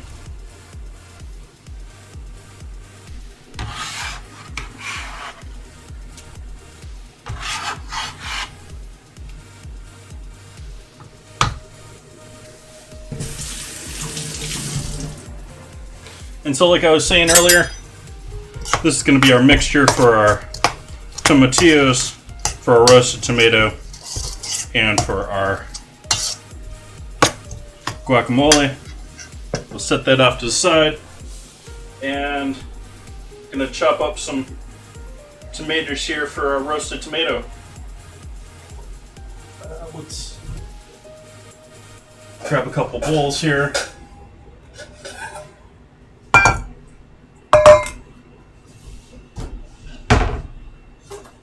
This one.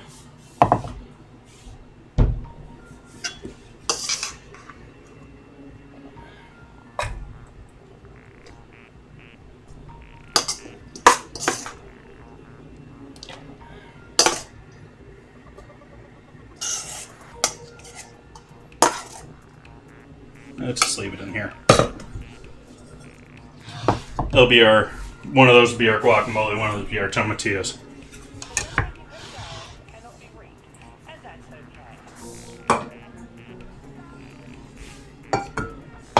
Musical bowls here. Do I want to do the... Let's just do it right now.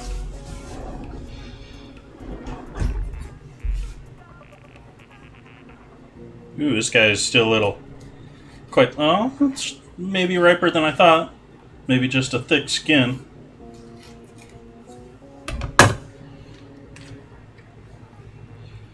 We have donuts and Mountain Dew in this week's Discord vote.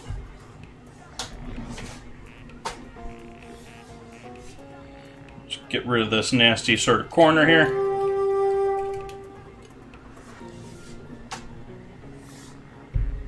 Same with this. Sort of. What happens here is the skin was punctured or something nearby, and so we got something trying to grow into it.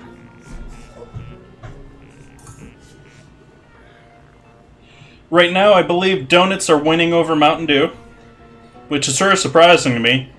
People seem to be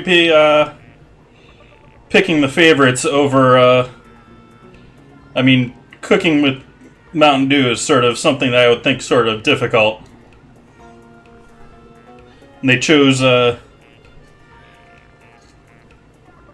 Twinkies over Vegemite. Words, Jason.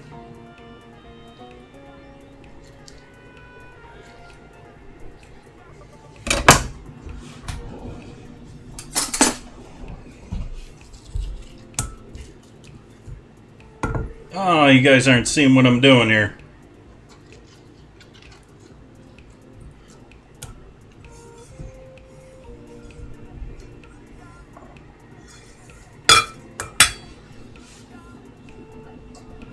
Yeah, I believe Mama Bear is one of our votes for donuts already. She may have been the one that actually recommended it, too. Can definitely use votes in our suggestions board, too. You guys are welcome to vote for all or none of them.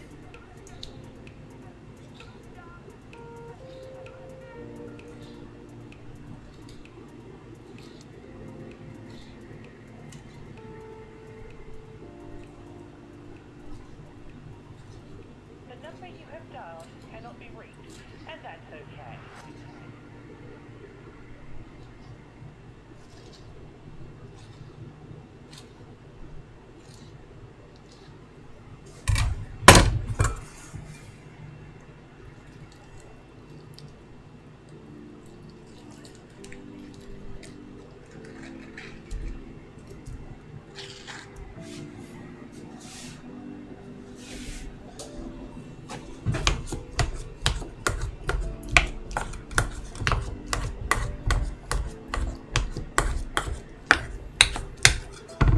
I ain't mashing very well.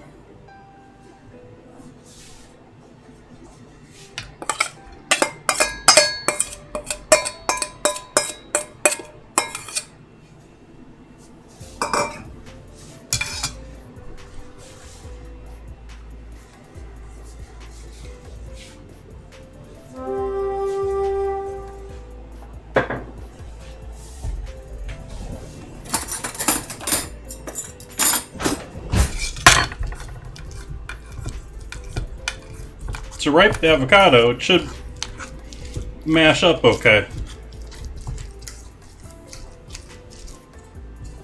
Maybe slightly on the underripe, but close enough.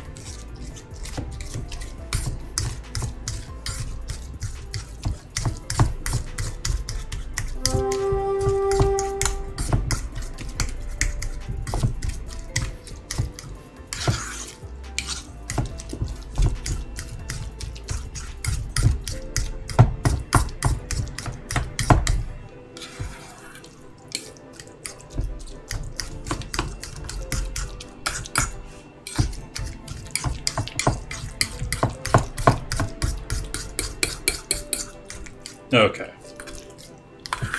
Guacamole.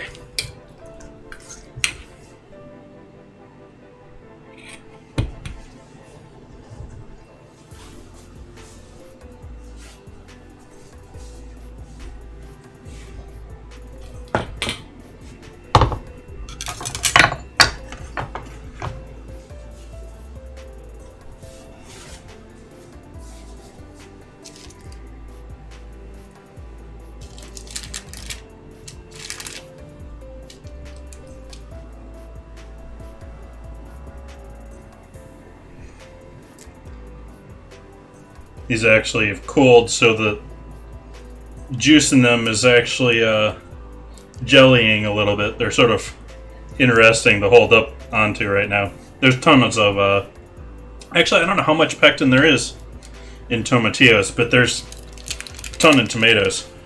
And tomatoes will gel right up on you.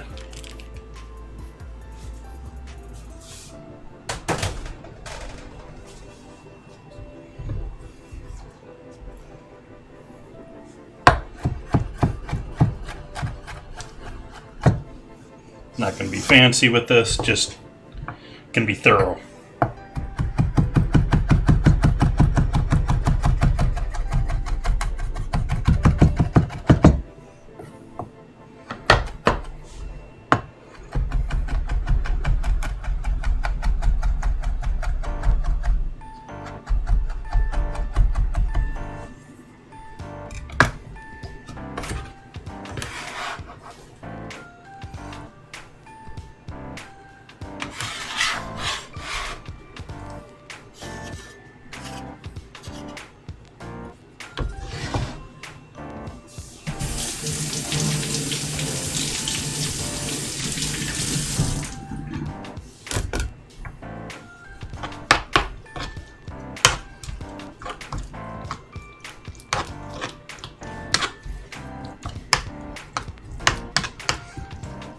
So I wish I had a fourth tomatillo there, but there's our tomatillo salsa.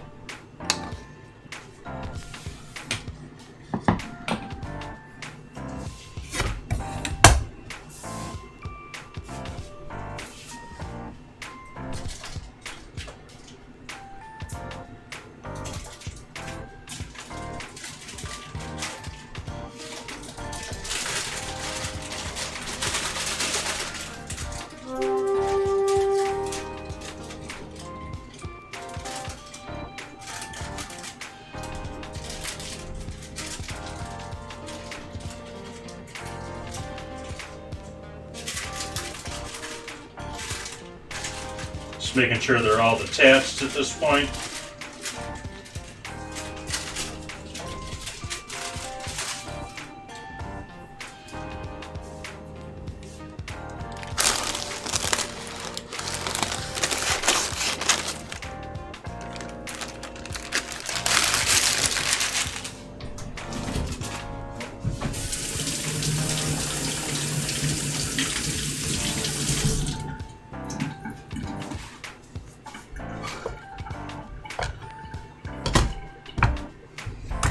If you want to throw this through a blender, that would work pretty well too.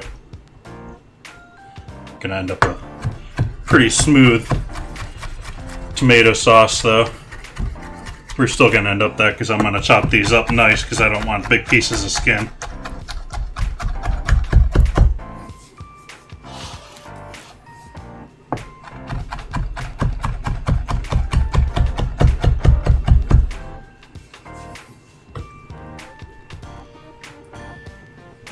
Notice my knife is not dragging against there.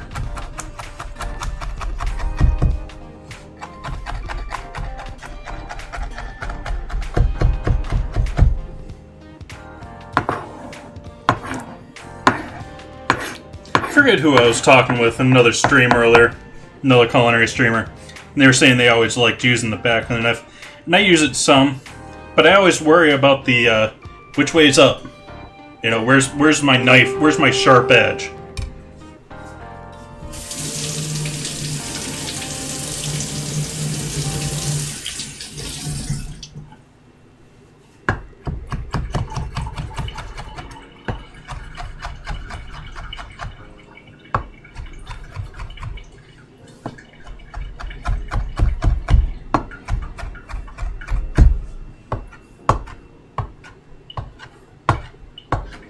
Okay.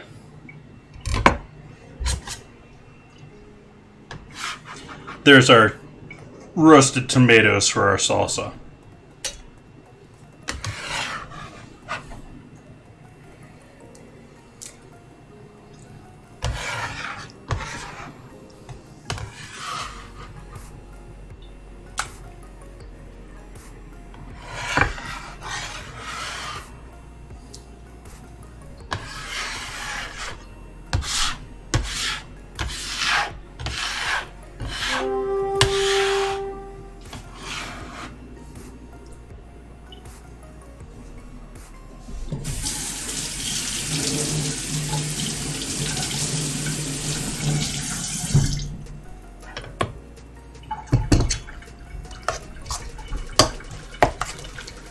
Let's see if we want to add any fresh tomato in with this too. I think we're going to add a little bit.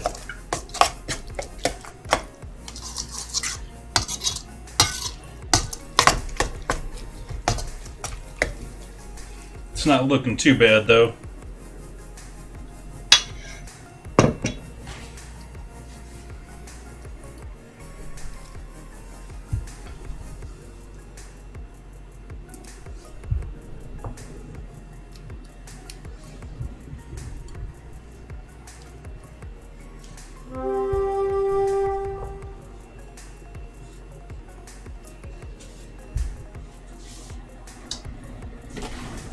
Don't know about that guy.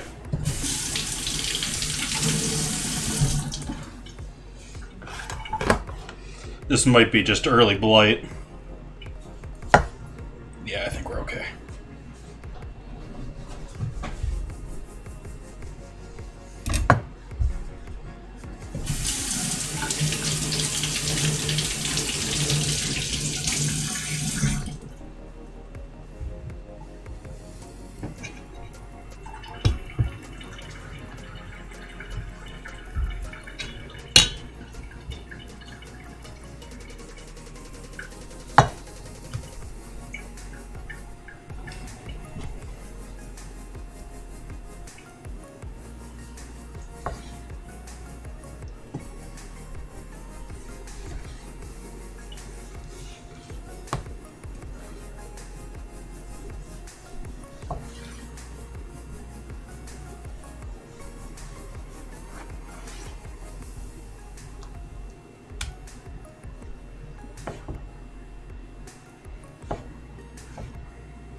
Now that's a ripe tomato too.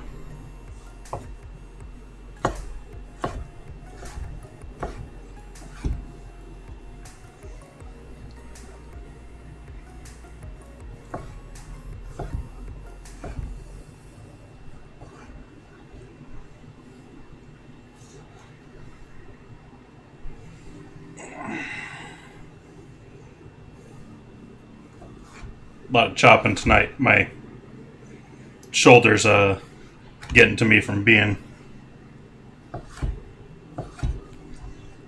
Need a slightly higher counter.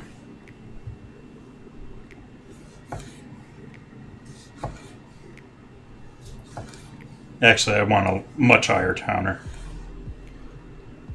I want this thing up like this.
Okay, let's see. How we doing here? Our chicken, I think our chicken's good. This is fine. This is fine. Both of these up here for now.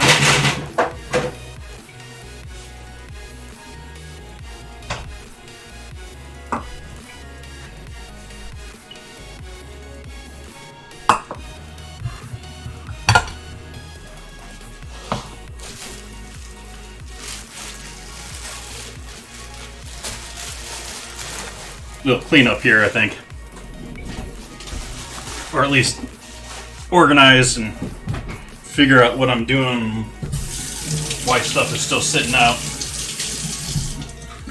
Give my arm a break here. It's pretty much cramping up as soon as I get back into chopping posture. So maybe take a minute here and grab something to drink. Let's see here, it's 6:18. Been at this for almost 2 hours here. Let's mix in this last of these. I'm gonna add these other 2 tomatoes in here. I'm gonna take a little AFK break here. I'm gonna run a ad for the non-subs, and when we come back, I'm gonna break into doing the cheese sauce. We got our guac and our salsas ready to go. We got to get ready for our fried pickles. And yeah, so I will see you guys here in 5 to 10.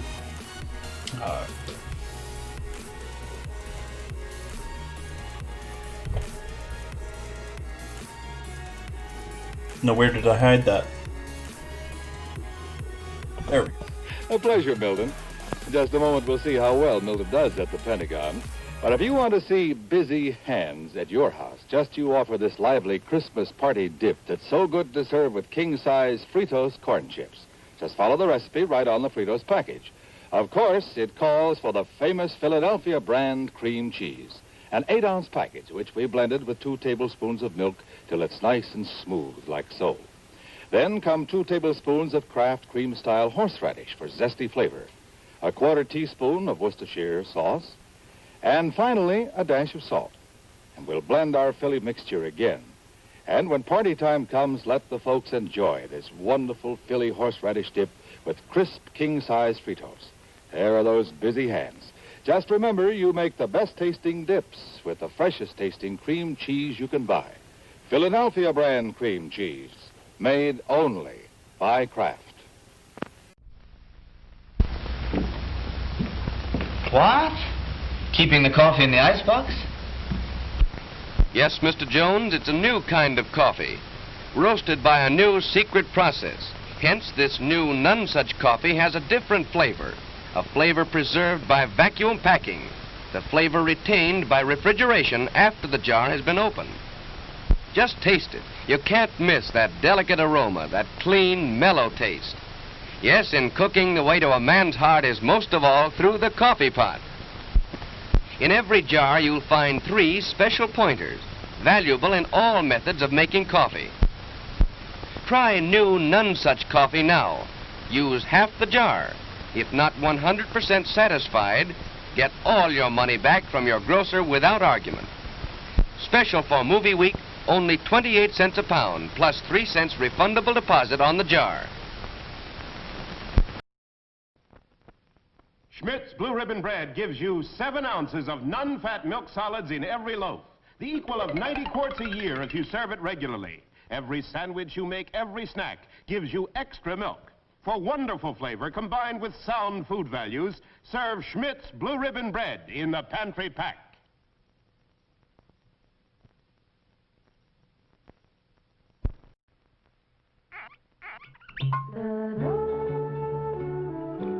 Alexis Lachine wines are full of flavor. Alexis Lachine wines are dry. Alexis Lachine wines are mellow. Drink an Alexis Lachine wine with any kind of food, or anytime you feel like relaxing with a drink. Alexis Lachine, fine French wines.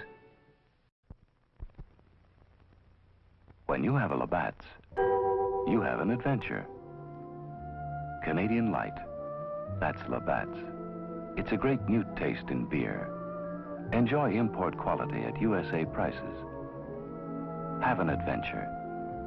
Have a Labatt's. If you've ever been to Venice, you remember the gondolas and the picturesque waterways. And you remember the food, too. Superb food, prepared with that very special Italian touch. The same special Italian touch that Chef Boyardee sauce with meat can give to your meals over here. Because the recipe for this tangy sauce has been brought over from Italy by this famous Italian chef. Chef Boyardee sauce with meat is made from juicy, sun-ripened tomatoes and tender, quality beef, simmered in a spicy sauce that makes a rice and cheese loaf, a casserole, or a spaghetti dish a real Italian-style dish. So when you'd like to add that special Italian touch to your dinner, do it with Chef Boyardee sauce with meat. Try Chef Boyardee sauce with mushrooms, too. Both are prepared from the chef's own Italian recipe.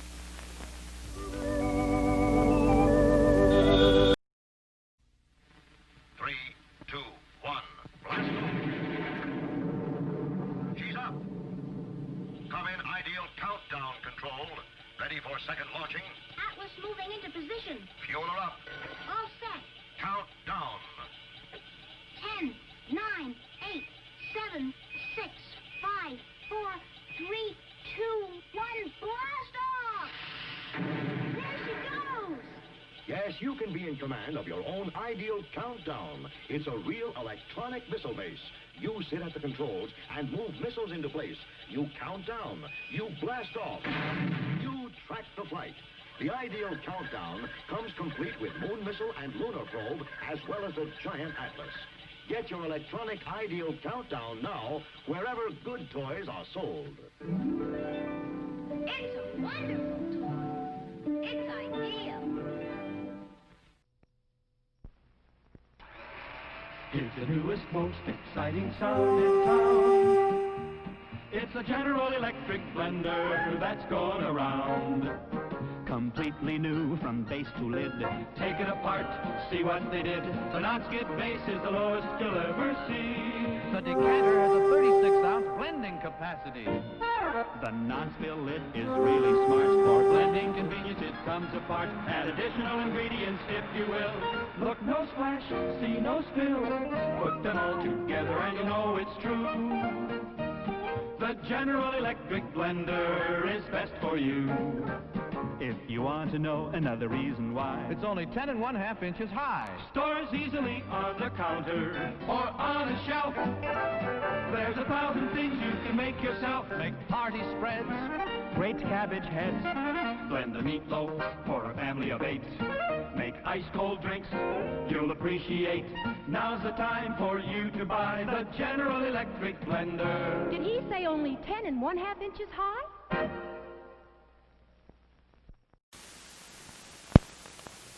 Now, a new creation from Seal Test.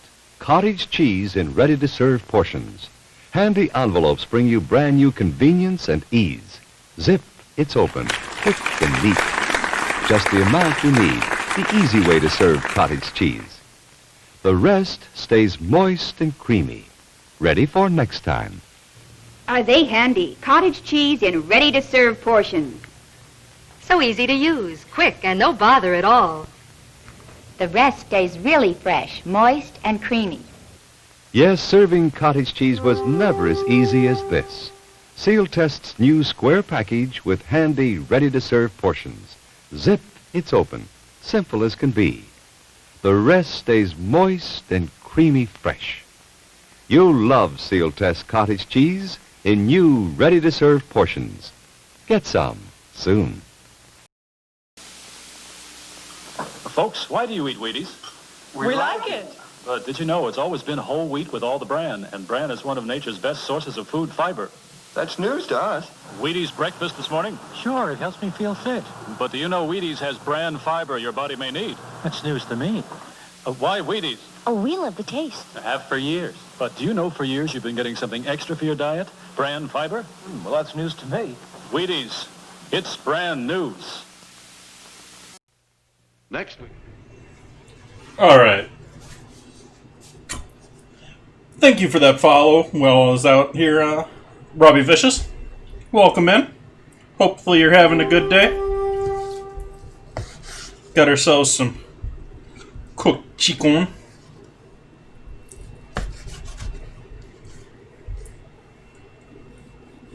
We're going to put with our nachos. Do I want to do this all?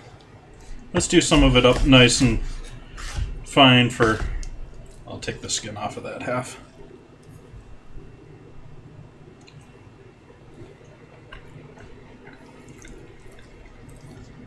That was good.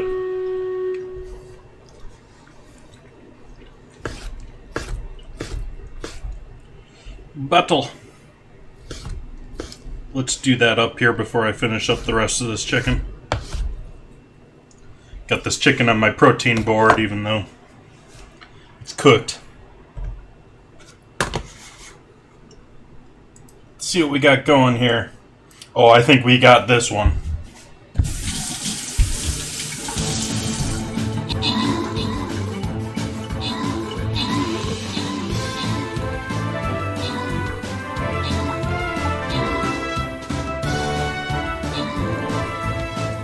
RV Alex just stealing the show there. Congrats to Robbie and Entropy.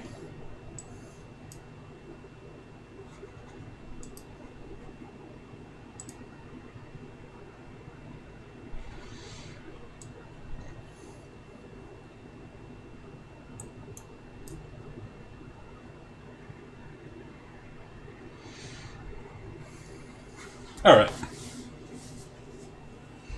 Back to cutting chicken.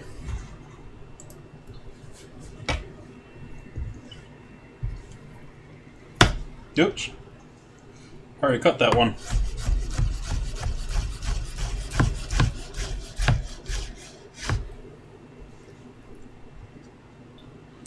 This guy, I think I'm gonna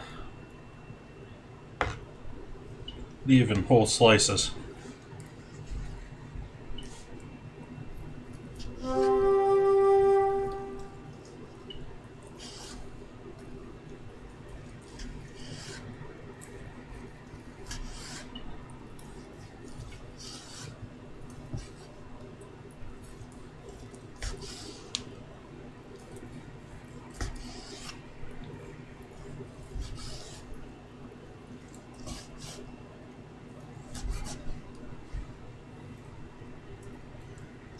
Nice cook on that. Set that aside. So many small projects set aside here tonight.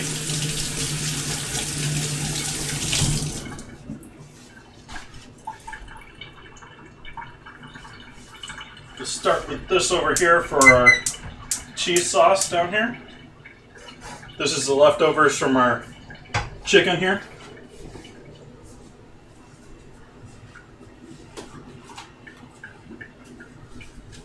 We're going to make our cheese sauce in there.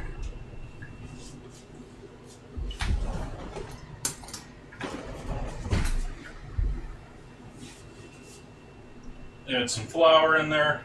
Start to build the roux.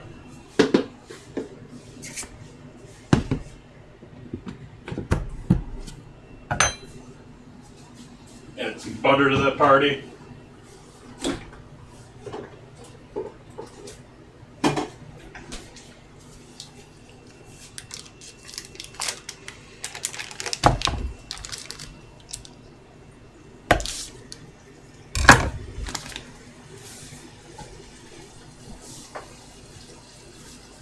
Spoon to get that going here.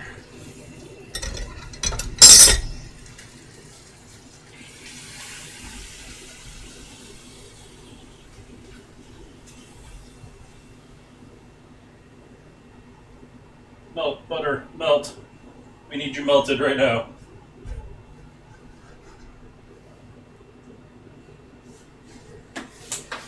I would like for my earbud to stop falling out of my ear. That'd be nice. I haven't switched to the larger size. They're still falling out.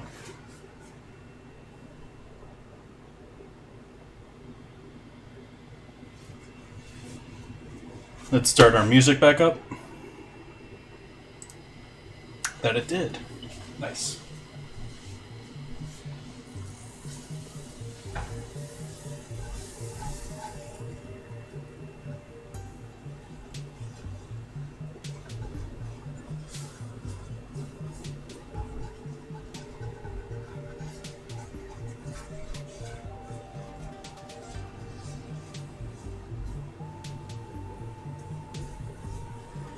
Okay.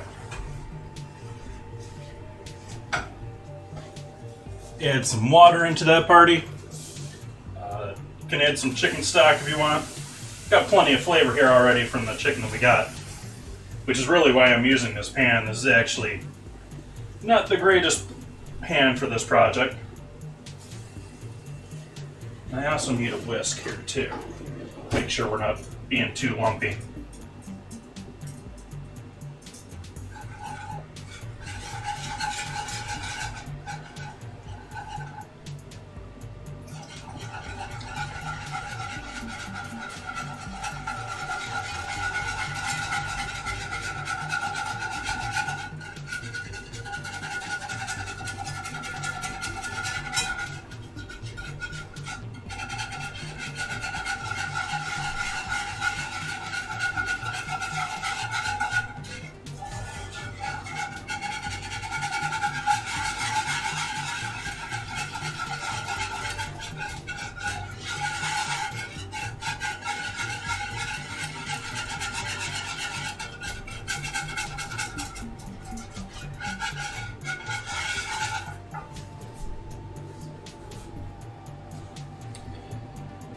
Alright, we got that and that going.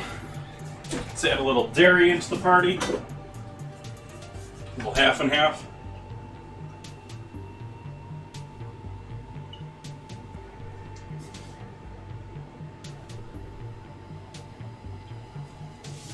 Ballpark of a cup there.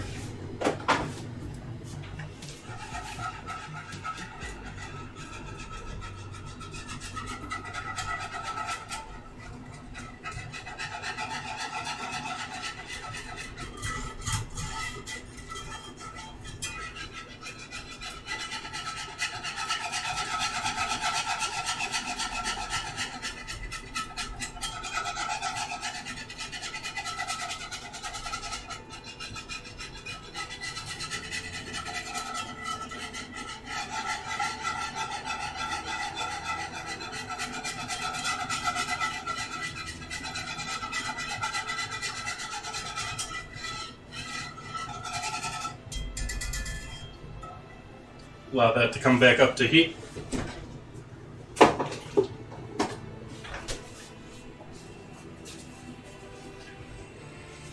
Added some oil into the pan over here. This is the same oil yet again, but I did take the time to strain it this time, so this should be going to be our last time use again, but it's been strained, so it's not going to be ugly like it was on Wednesday.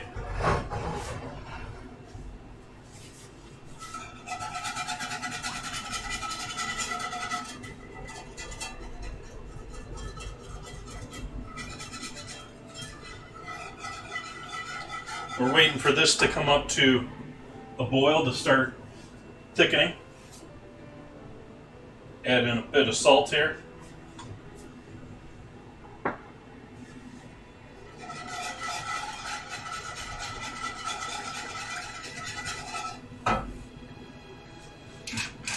Black pepper.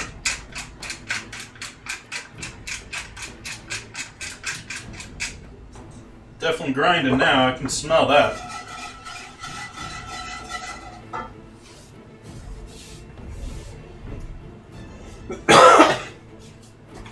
I'm also going to cheat. I have some cheese powder.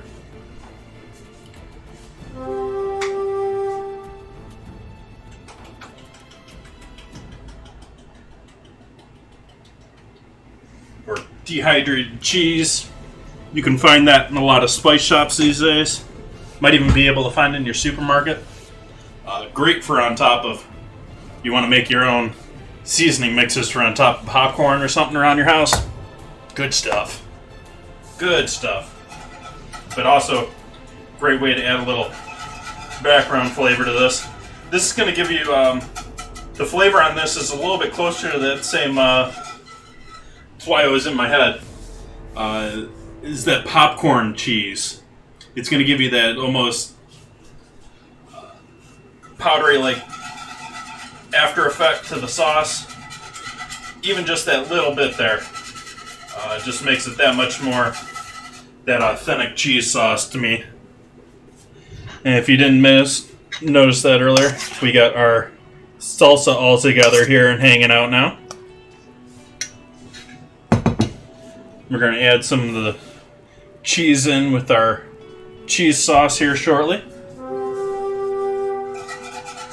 We're just waiting on this to warm up again. Oh, it'll warm up a little bit quicker if I turn the heat on, wouldn't it?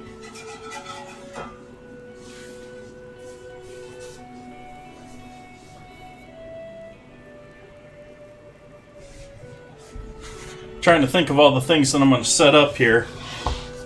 We need that. Need that.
Wish they sold the organic ones in those pre-made bags. They have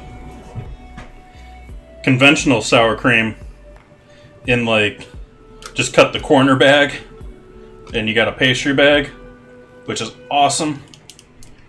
But no, premium stuff, you got to go to the trouble of putting your own squeeze bag.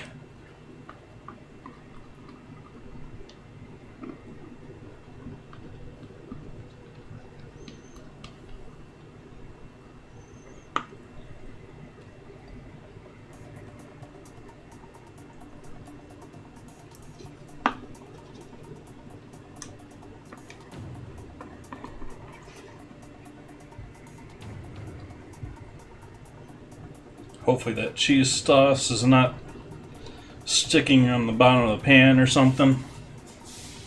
Yeah,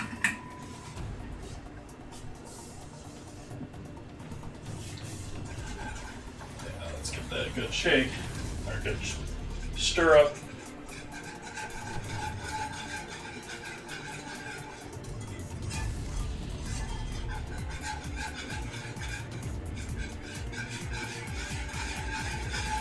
Now this is going to almost instantly thicken up here. Well, not instantly, but much quicker than you expect it to.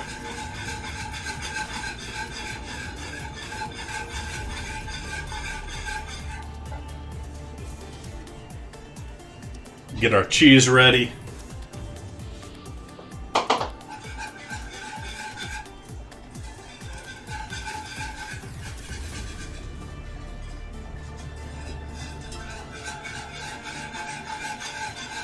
Add some more water in here just to thin it out a little bit more, because we're going to add that cheese in there. The cheese is going to thicken it up even more. But you got two types of smoked cheddar here. I'm going to turn the heat down low.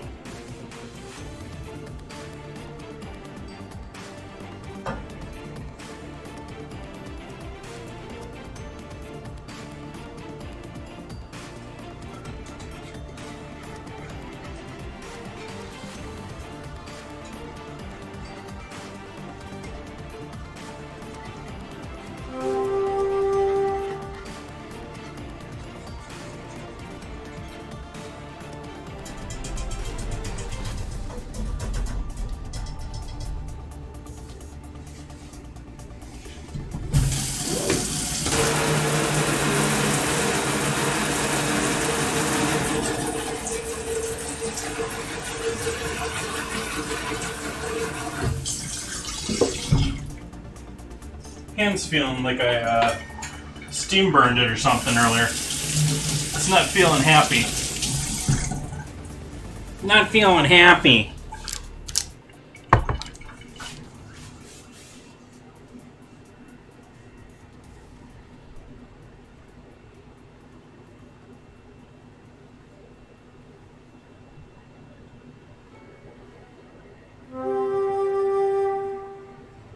Okay, we got smoked cheddar cheese sauce there now.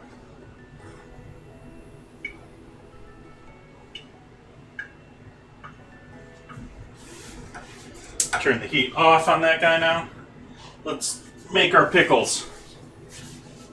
Since I completely spaced on the timing for doing this right, turn our oil on to warm up. So I've got whole koshers. I'm going to slice up and toss in the seasoned flour.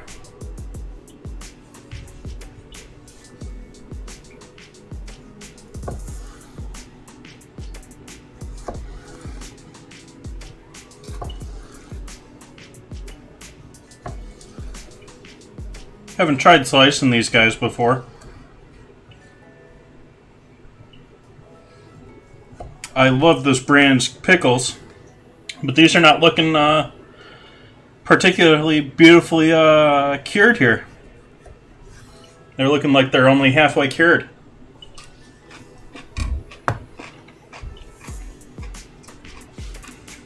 Brown sauce. You mean this here? That'd be frying oil. Still a little opaque because it's still room temp.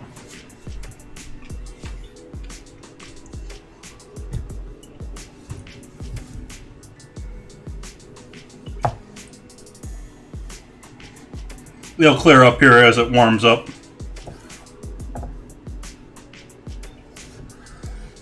But yeah, the flavor in these things are great, but I haven't sliced them open. It looks like they're only partially cured.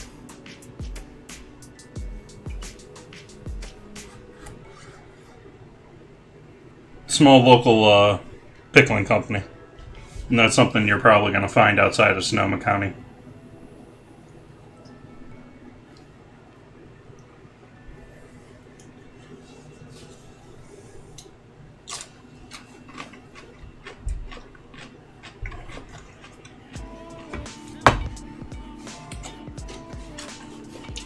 Don't know how many of these I want to do. Let's do one more to be safe.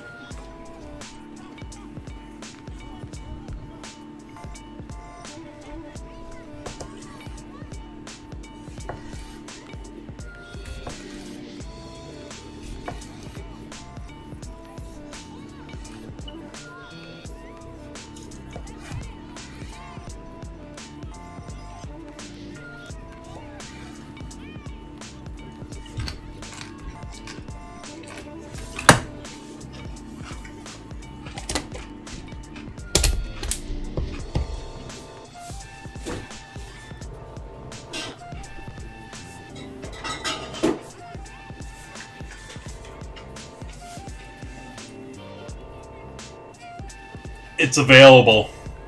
If you have Strauss, it's worth it. It's also winning the votes for ingredient suggestions that may end up in our vote here for the next. The next one we're going to do actually 2 weeks of voting, because I'm going to do Thanksgiving on the Wednesday there for the 26th. Or the day before Thanksgiving. I'm going to do all of my prep here as my stream instead of my normal battle. And also Wednesday's battle, whether it's Mountain Dew or donuts. Donuts are currently leading. We're also going to be bottling this guy. So that's going to be a little bit of the stream there too. So upcoming plans, things to think about. See, that cleared up nicely now.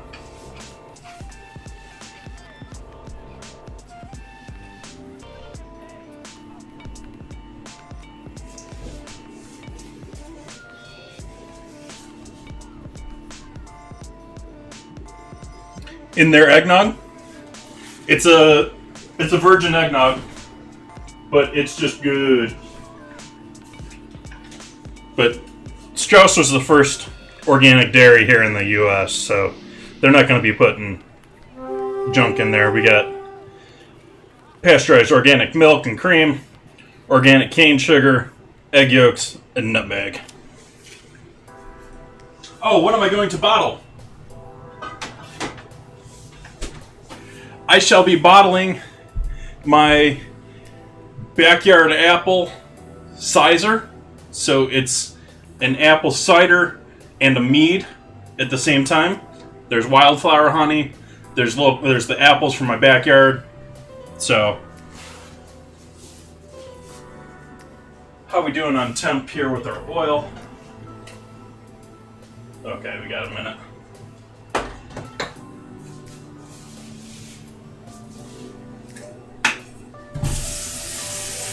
This looks like a good candidate for our breading.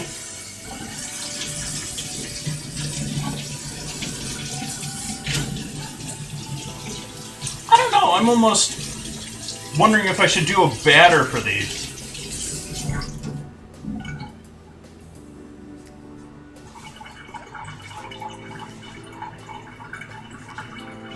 But I started that on stream, well, roughly 5 weeks ago.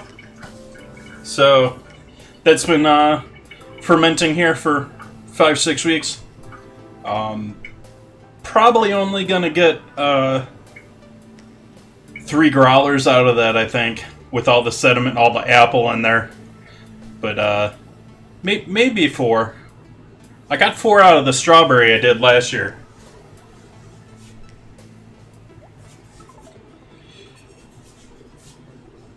Try that out.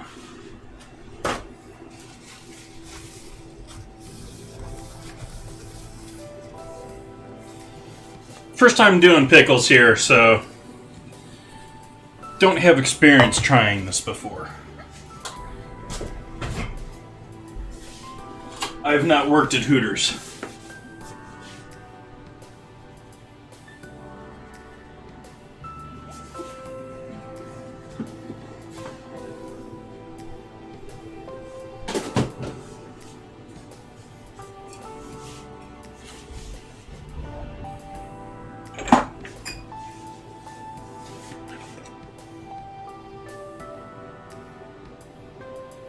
Poultry seasoning or your typical fried chicken stuff. Let's do a little cayenne on top of that.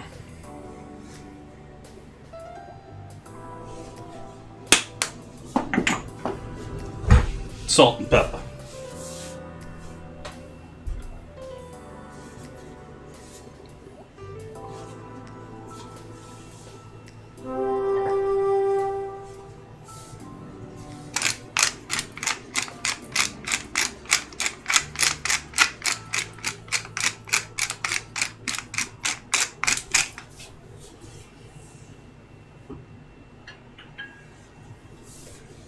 And measure seasoning grains.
Uh-oh. We got the dueling mama bears.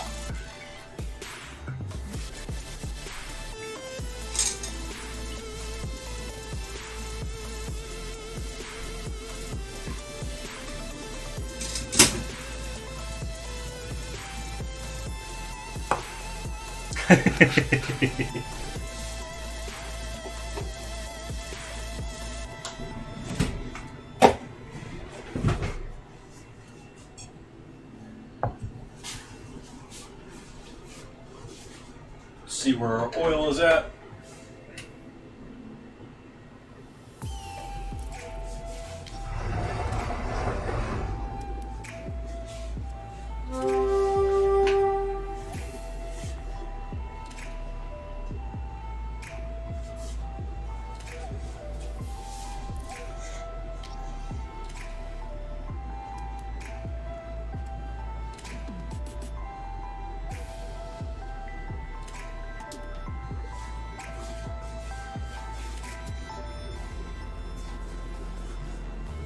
Ooh, why are we so low? We can go a little higher here.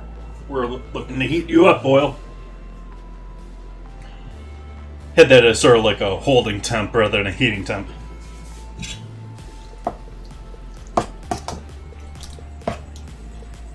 Salsa's looking good. Guac's looking good.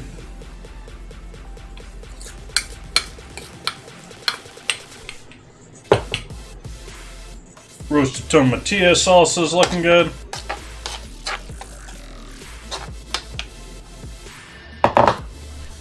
What am I forgetting from my toppings? Let's see. Got the salsas, we got that, got that, got that, got that. Got the sour cream. I think we're ready to go here other than this frying oil. Let's turn this on a low temp. Just keep you warm.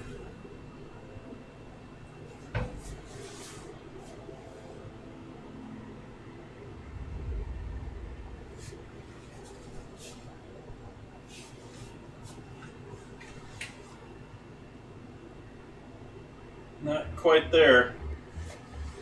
293. Be very careful moving oil.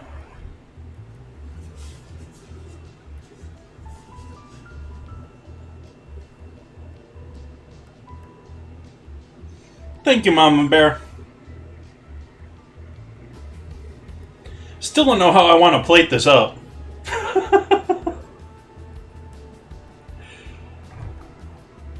It likes to splashy splashy. It likes to... Yeah, and then it likes to flamey flamey.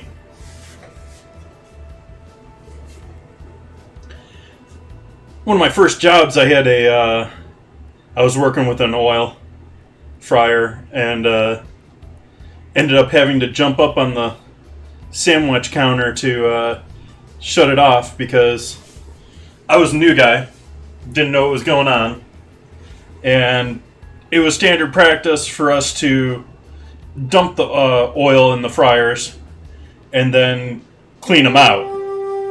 And whoever dumped them out the night before just dumped them out, didn't clean them. And so me, FNG, walks in there, oh, fryer's empty, good to go.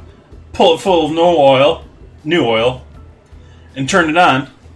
And, of course, because it wasn't cleaned out, the tubing system that pumps the oil and heats the oil up through the coils was all clogged. And so it just started shooting out oil and started overflowing on the machine. I was extremely lucky that it was a machine with a switch on the front. Because most commercial fryers, you have to go open the door on it and turn a switch underneath it. This one I was just able, I don't even know what I grabbed. I grabbed something, just poked it. But yeah, that was a good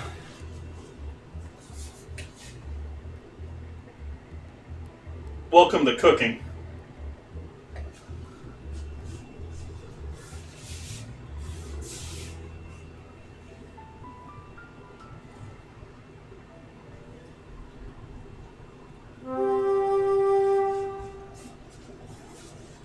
We're getting there. We're 325-ish.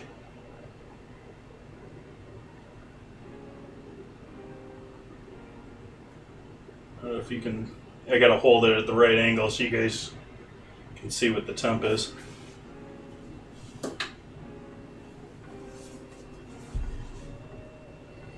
Yeah, it's not fun. And it doesn't cool down. Yeah, it just keeps burning. Oh, let's do our battle. Then we'll come back and do frying.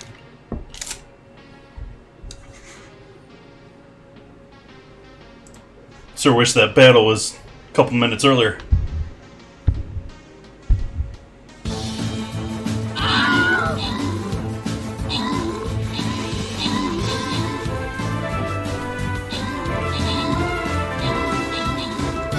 Why did my tank go all the way down there?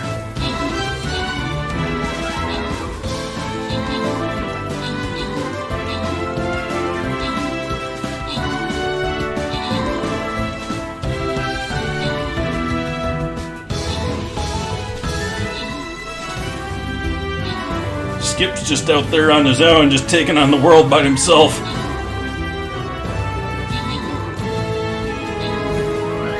Did a good job before he took him out, though.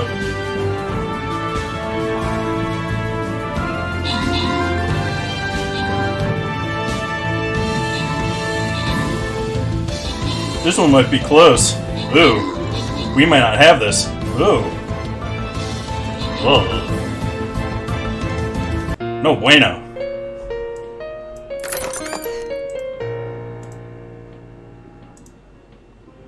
Let's give that another shot.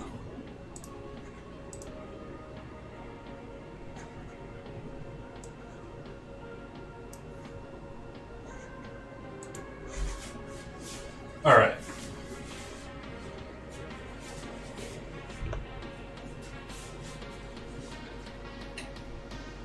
Okay, that's better.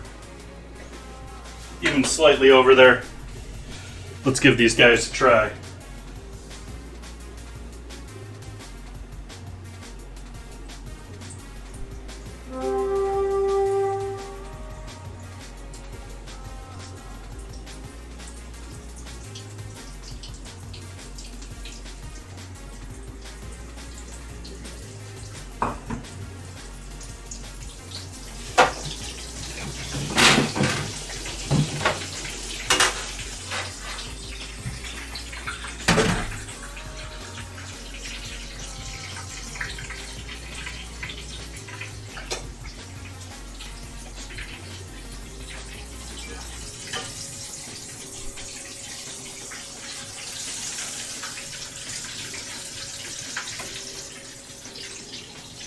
Very fragile.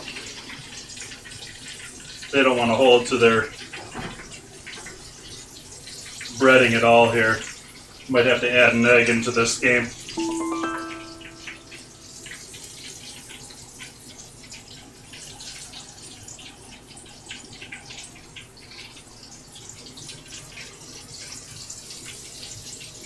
See, the breading's just pulling right off. Maybe the case of me using larger pieces too.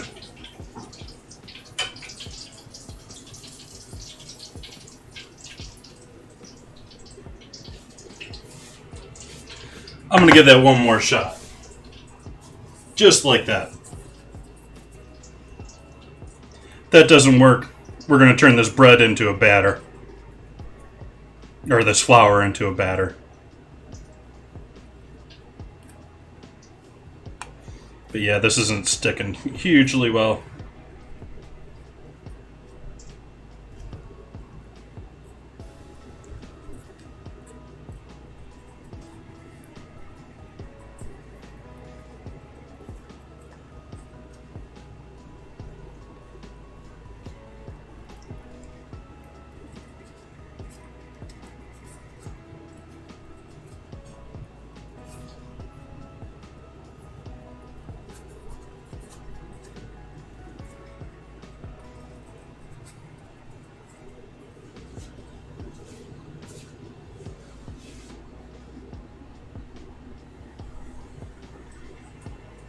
Always drop away from you into oil, not towards yourself. That way if it splashes away from you.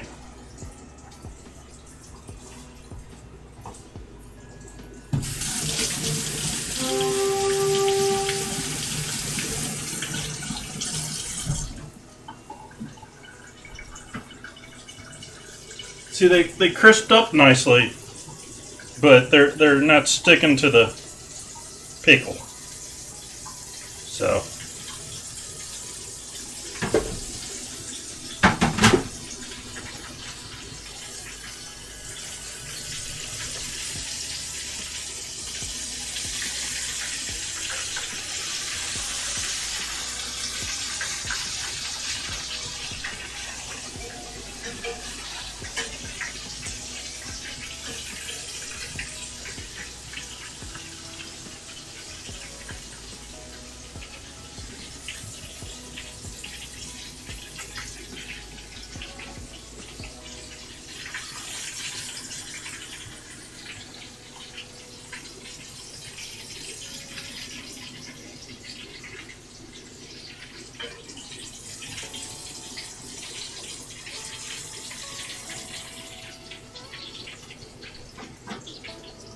okay, I think we're going to go with the batter now.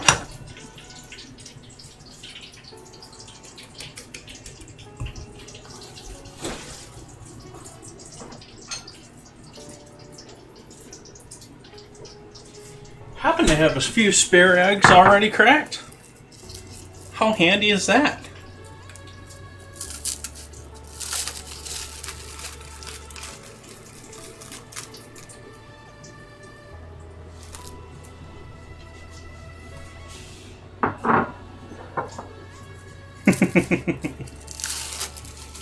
Happen to have both whites and yolks too.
The bowl's too small, just whisk it into your hand.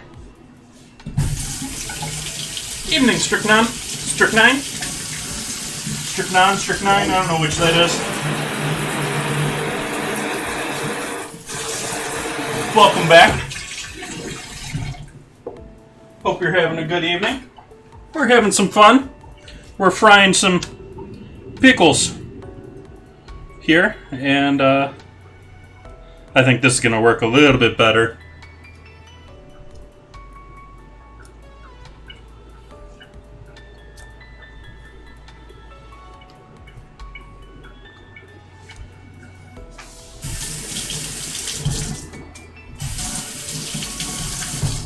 Thank you.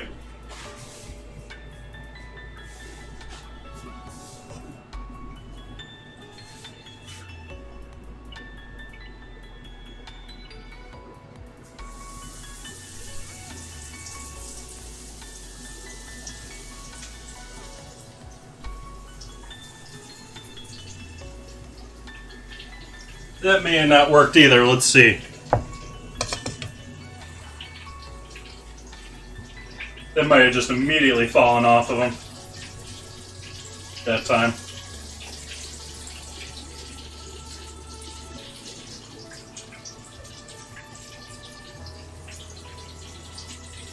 Did give us lots of nice crispies though.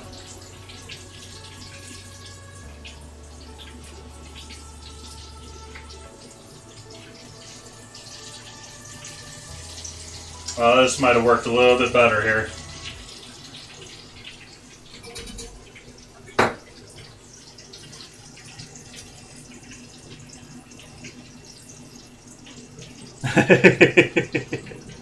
Yeah, they're always great if you can find them at a good price.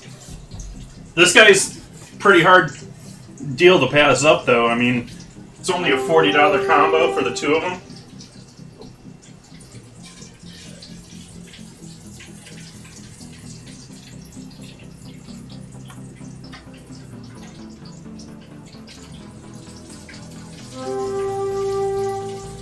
It's at least a little bit more interesting.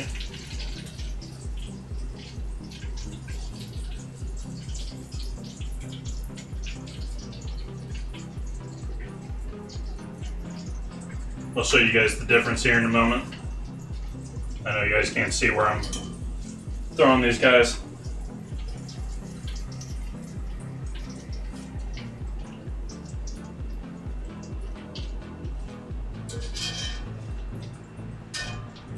The oil is foaming up a bit. It is not new oil. This has been used quite a bit by me already. This is without question its last use.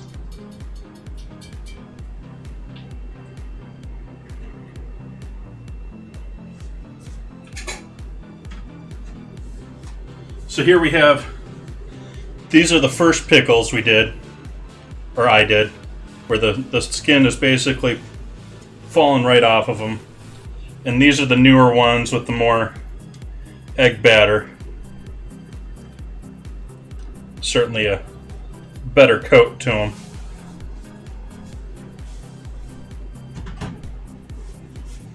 Let's try one of these ones with a half coat.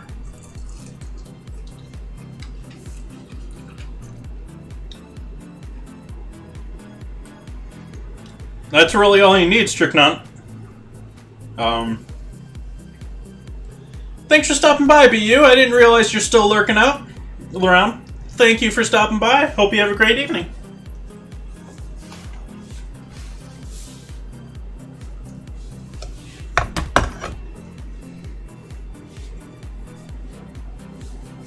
Let's do this last batch here, pickles here, and we'll finish up the dinner. We got just about everything else done here. I think we got everything else done here, actually. So.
Yeah, much better this way. It would have to take a little bit. I could... Another couple whacks at this, I could have some nice, perfectly coated ones here. But these are pretty close for still experimental here. Sort of an odd smell, that oil with the pickle flavor. I don't know if they really match up.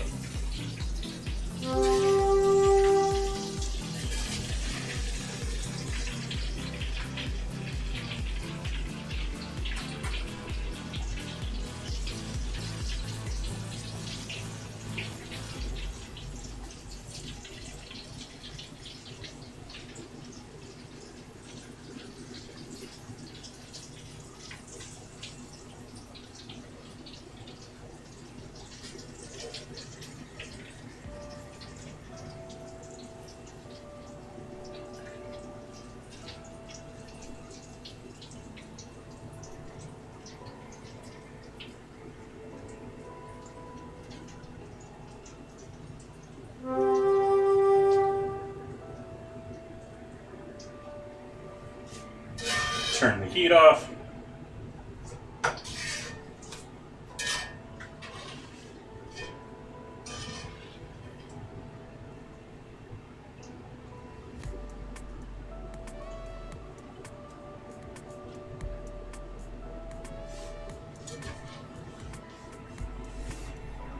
Put the other half over the top here.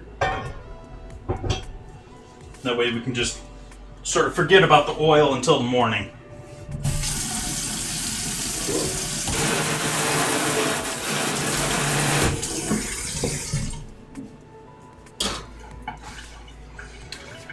All right. We doing sheet pan nachos tonight? What do you guys think? Should I do sheet pan nachos tonight, or should I do 9x13 nachos tonight?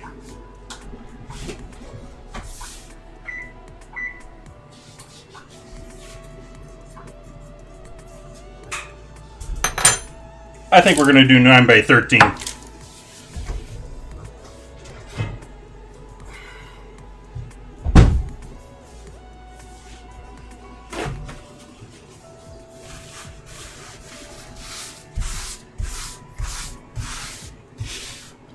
Wish I don't have any. I don't have a lot, rather, of large platters, which we have our potato sort of crisps. They get some thickness to them. They're not potato chips, and I bake these. We'll start with the thin layer of those. We'll add some of our Italian sausage.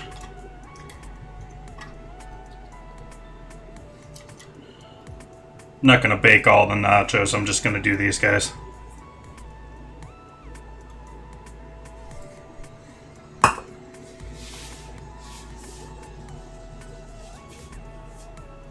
They are crispy. They're crispy, crunchy.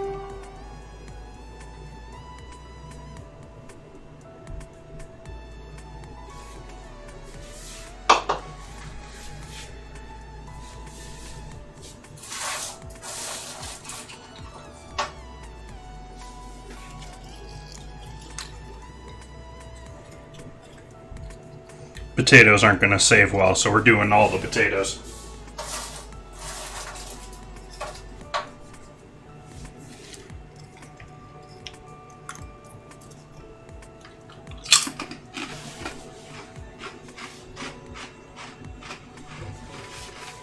Crunchy.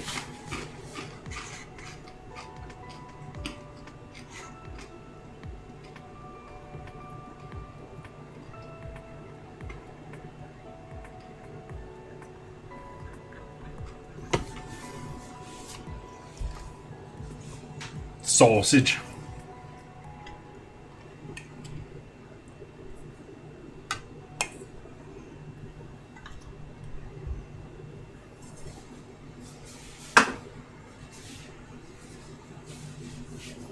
Cheese.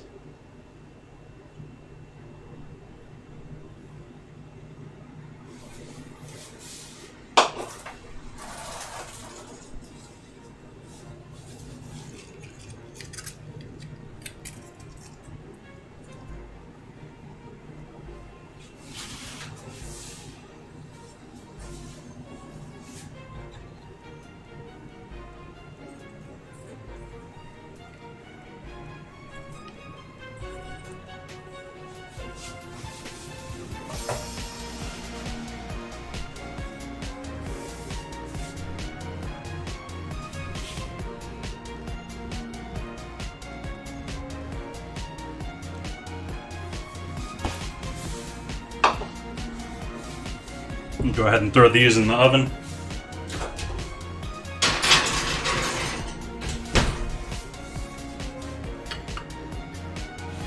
Give those about 10 minutes here. 5-10 minutes. Let's see what we got here with the rest of this. I haven't tried any of these salsas. Let's see what these salsas are like.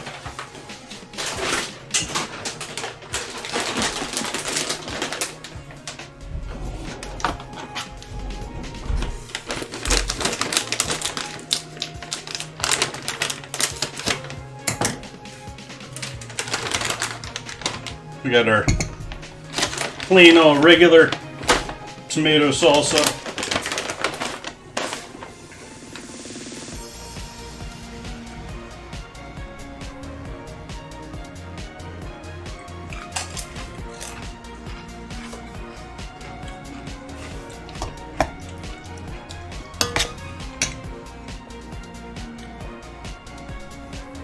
I'm happy with that. Other than the piece of tomato skin that got stuck to the top of my mouth. That's tasty.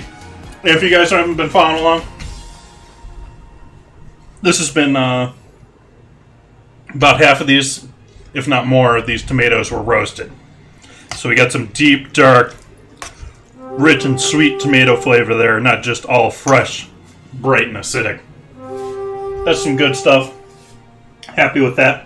Gonna make some queso with the leftovers from that, and our cheese sauce on the counter here, on the stove here. We have our roasted tomatillo.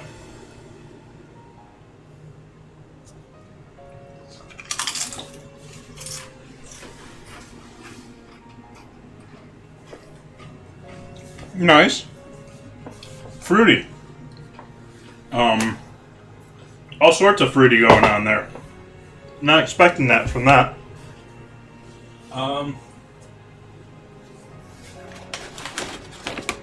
And the guac.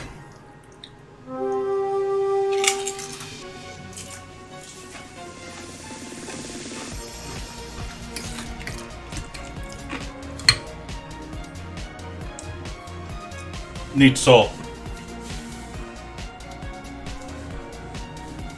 Not tasting that avocado hardly at all in there.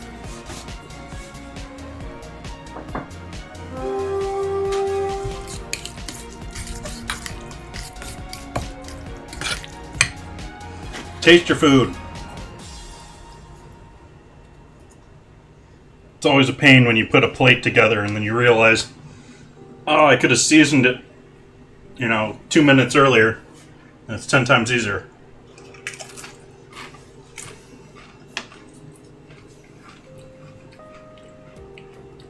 Yep, that's guacamole.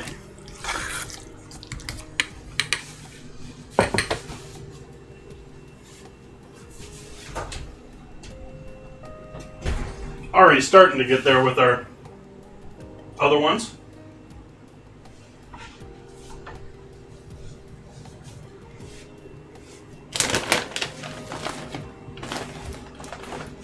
We need our black olives too. Black olives.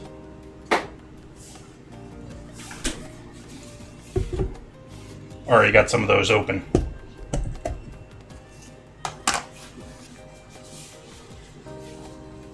Good.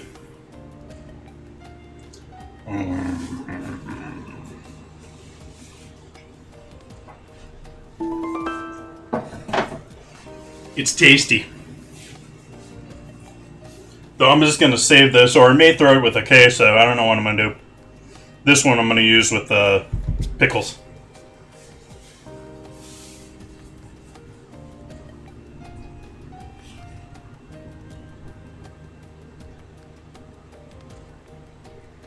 Wish I could make this like neon orange, but otherwise that is some damn good nacho cheese right there.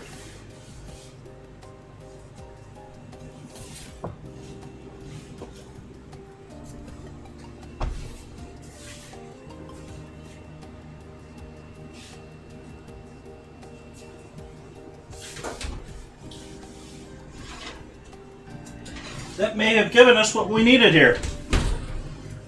I think we're good. Yeah.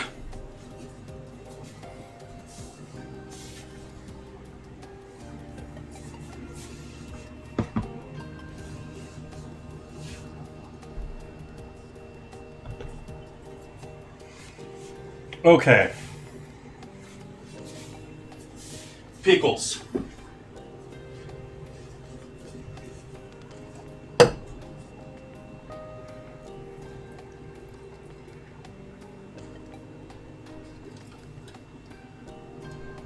Not very crispy, strong nacho candidates here. Some of them ain't bad, but definitely not your tortilla chip, but still tasty.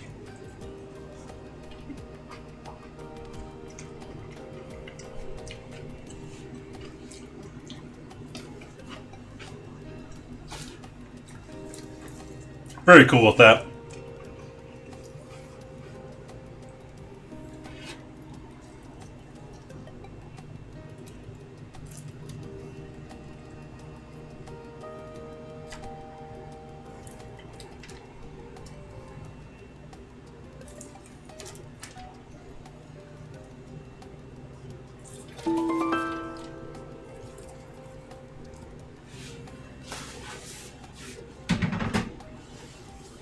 How are we looking on our battle?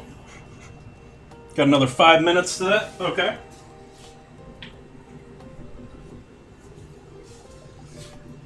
I think we're going to finish that off stream tonight. I'm going to be close here. But I think it's drizzle time for our pickles.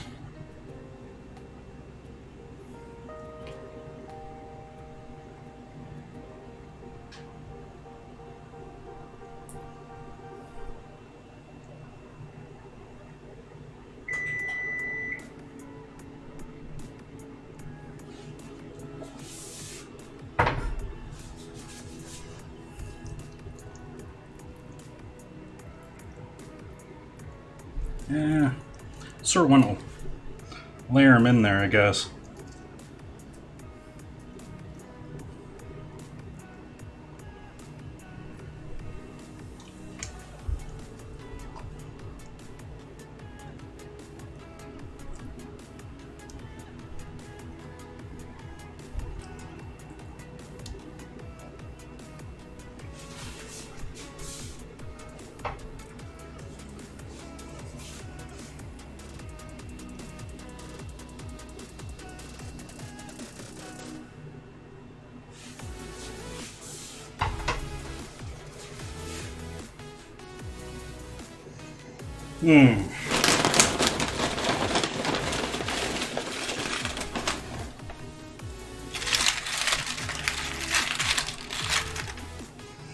Just a couple of these guys down on this side. Black olives.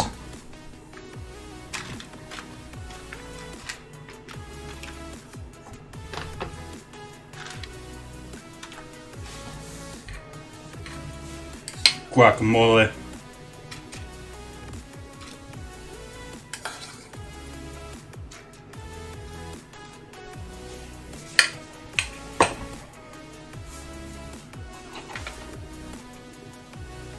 Our roasted tomatillo.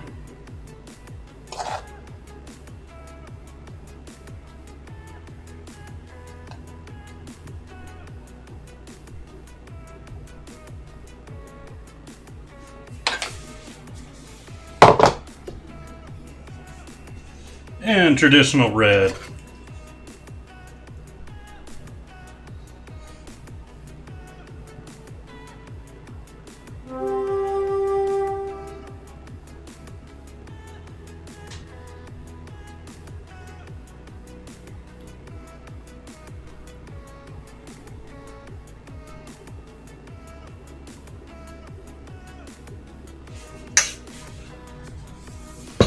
So there we go.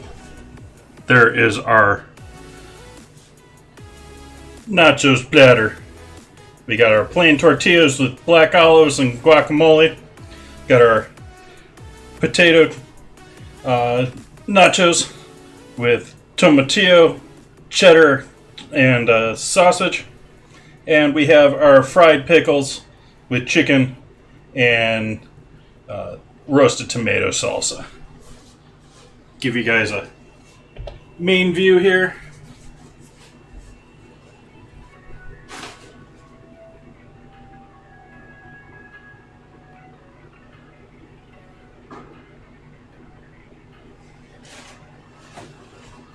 Awesome, awesome, awesome.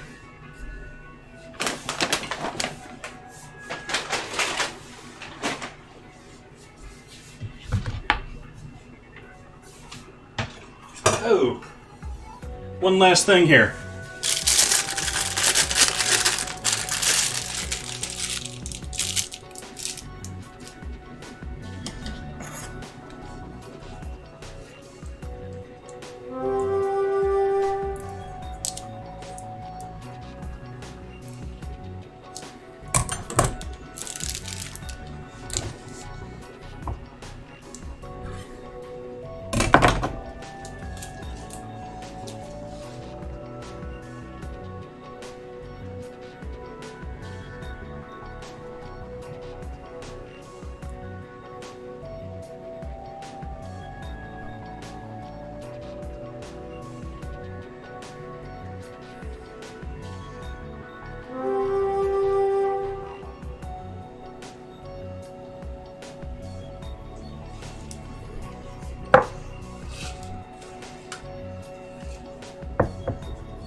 so much all in here.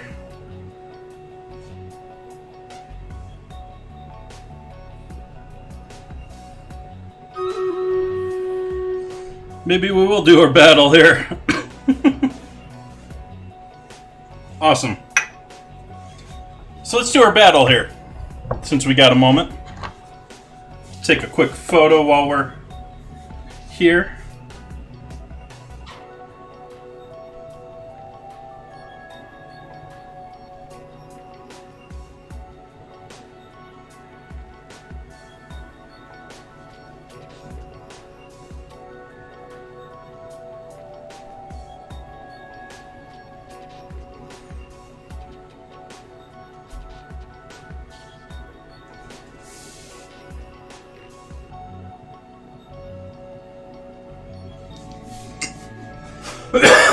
Excuse me.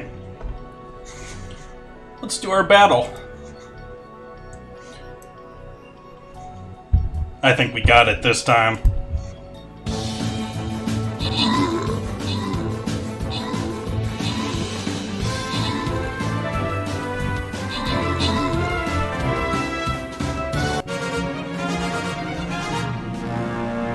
Victory.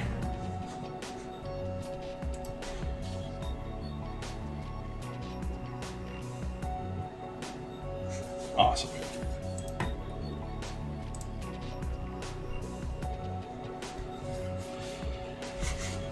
So how'd we do here? Congrats to Head Mama Bear and Entropy. Last battle of the night there. Ooh, I get a new skin. Or, new badge. Yay. And gold. That I don't use. I mean, I've got 3,500. Boss battle will start off here on Sunday. We're going to do a raid here. Going to go say hello to Just the Cook.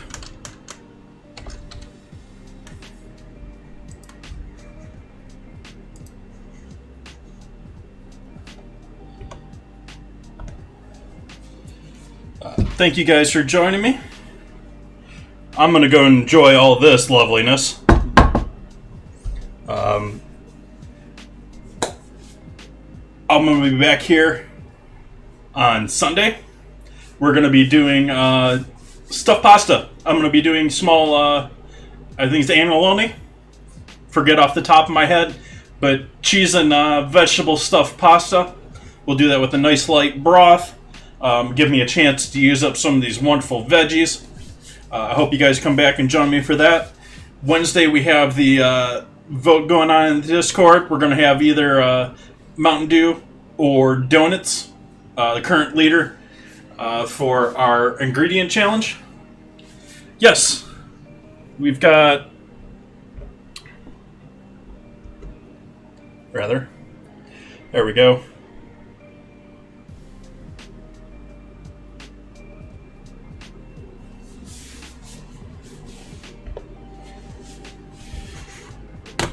I don't know if that raid started or not on me.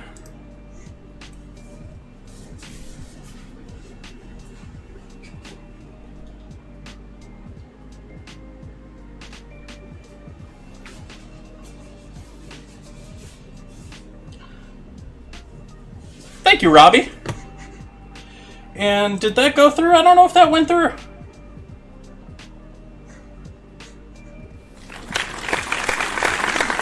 Thank you for that follow, Skiptastic.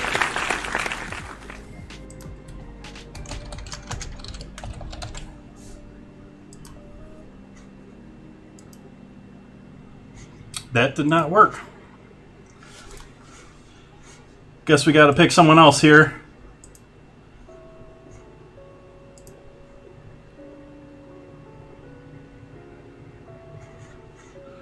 I ain't working.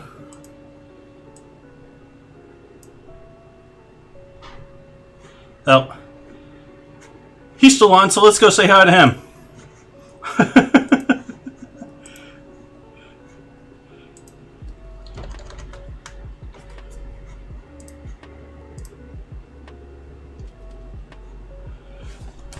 Alright, guys.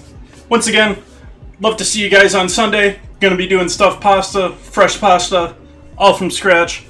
And we'll be back on Wednesday as well with all sorts of other loveliness. I'm gonna throw you guys over to BB Bubs. He's probably finishing up now. He's doing a beef roast. Hope you give him some love. And I hope you all have a great night. See you again soon.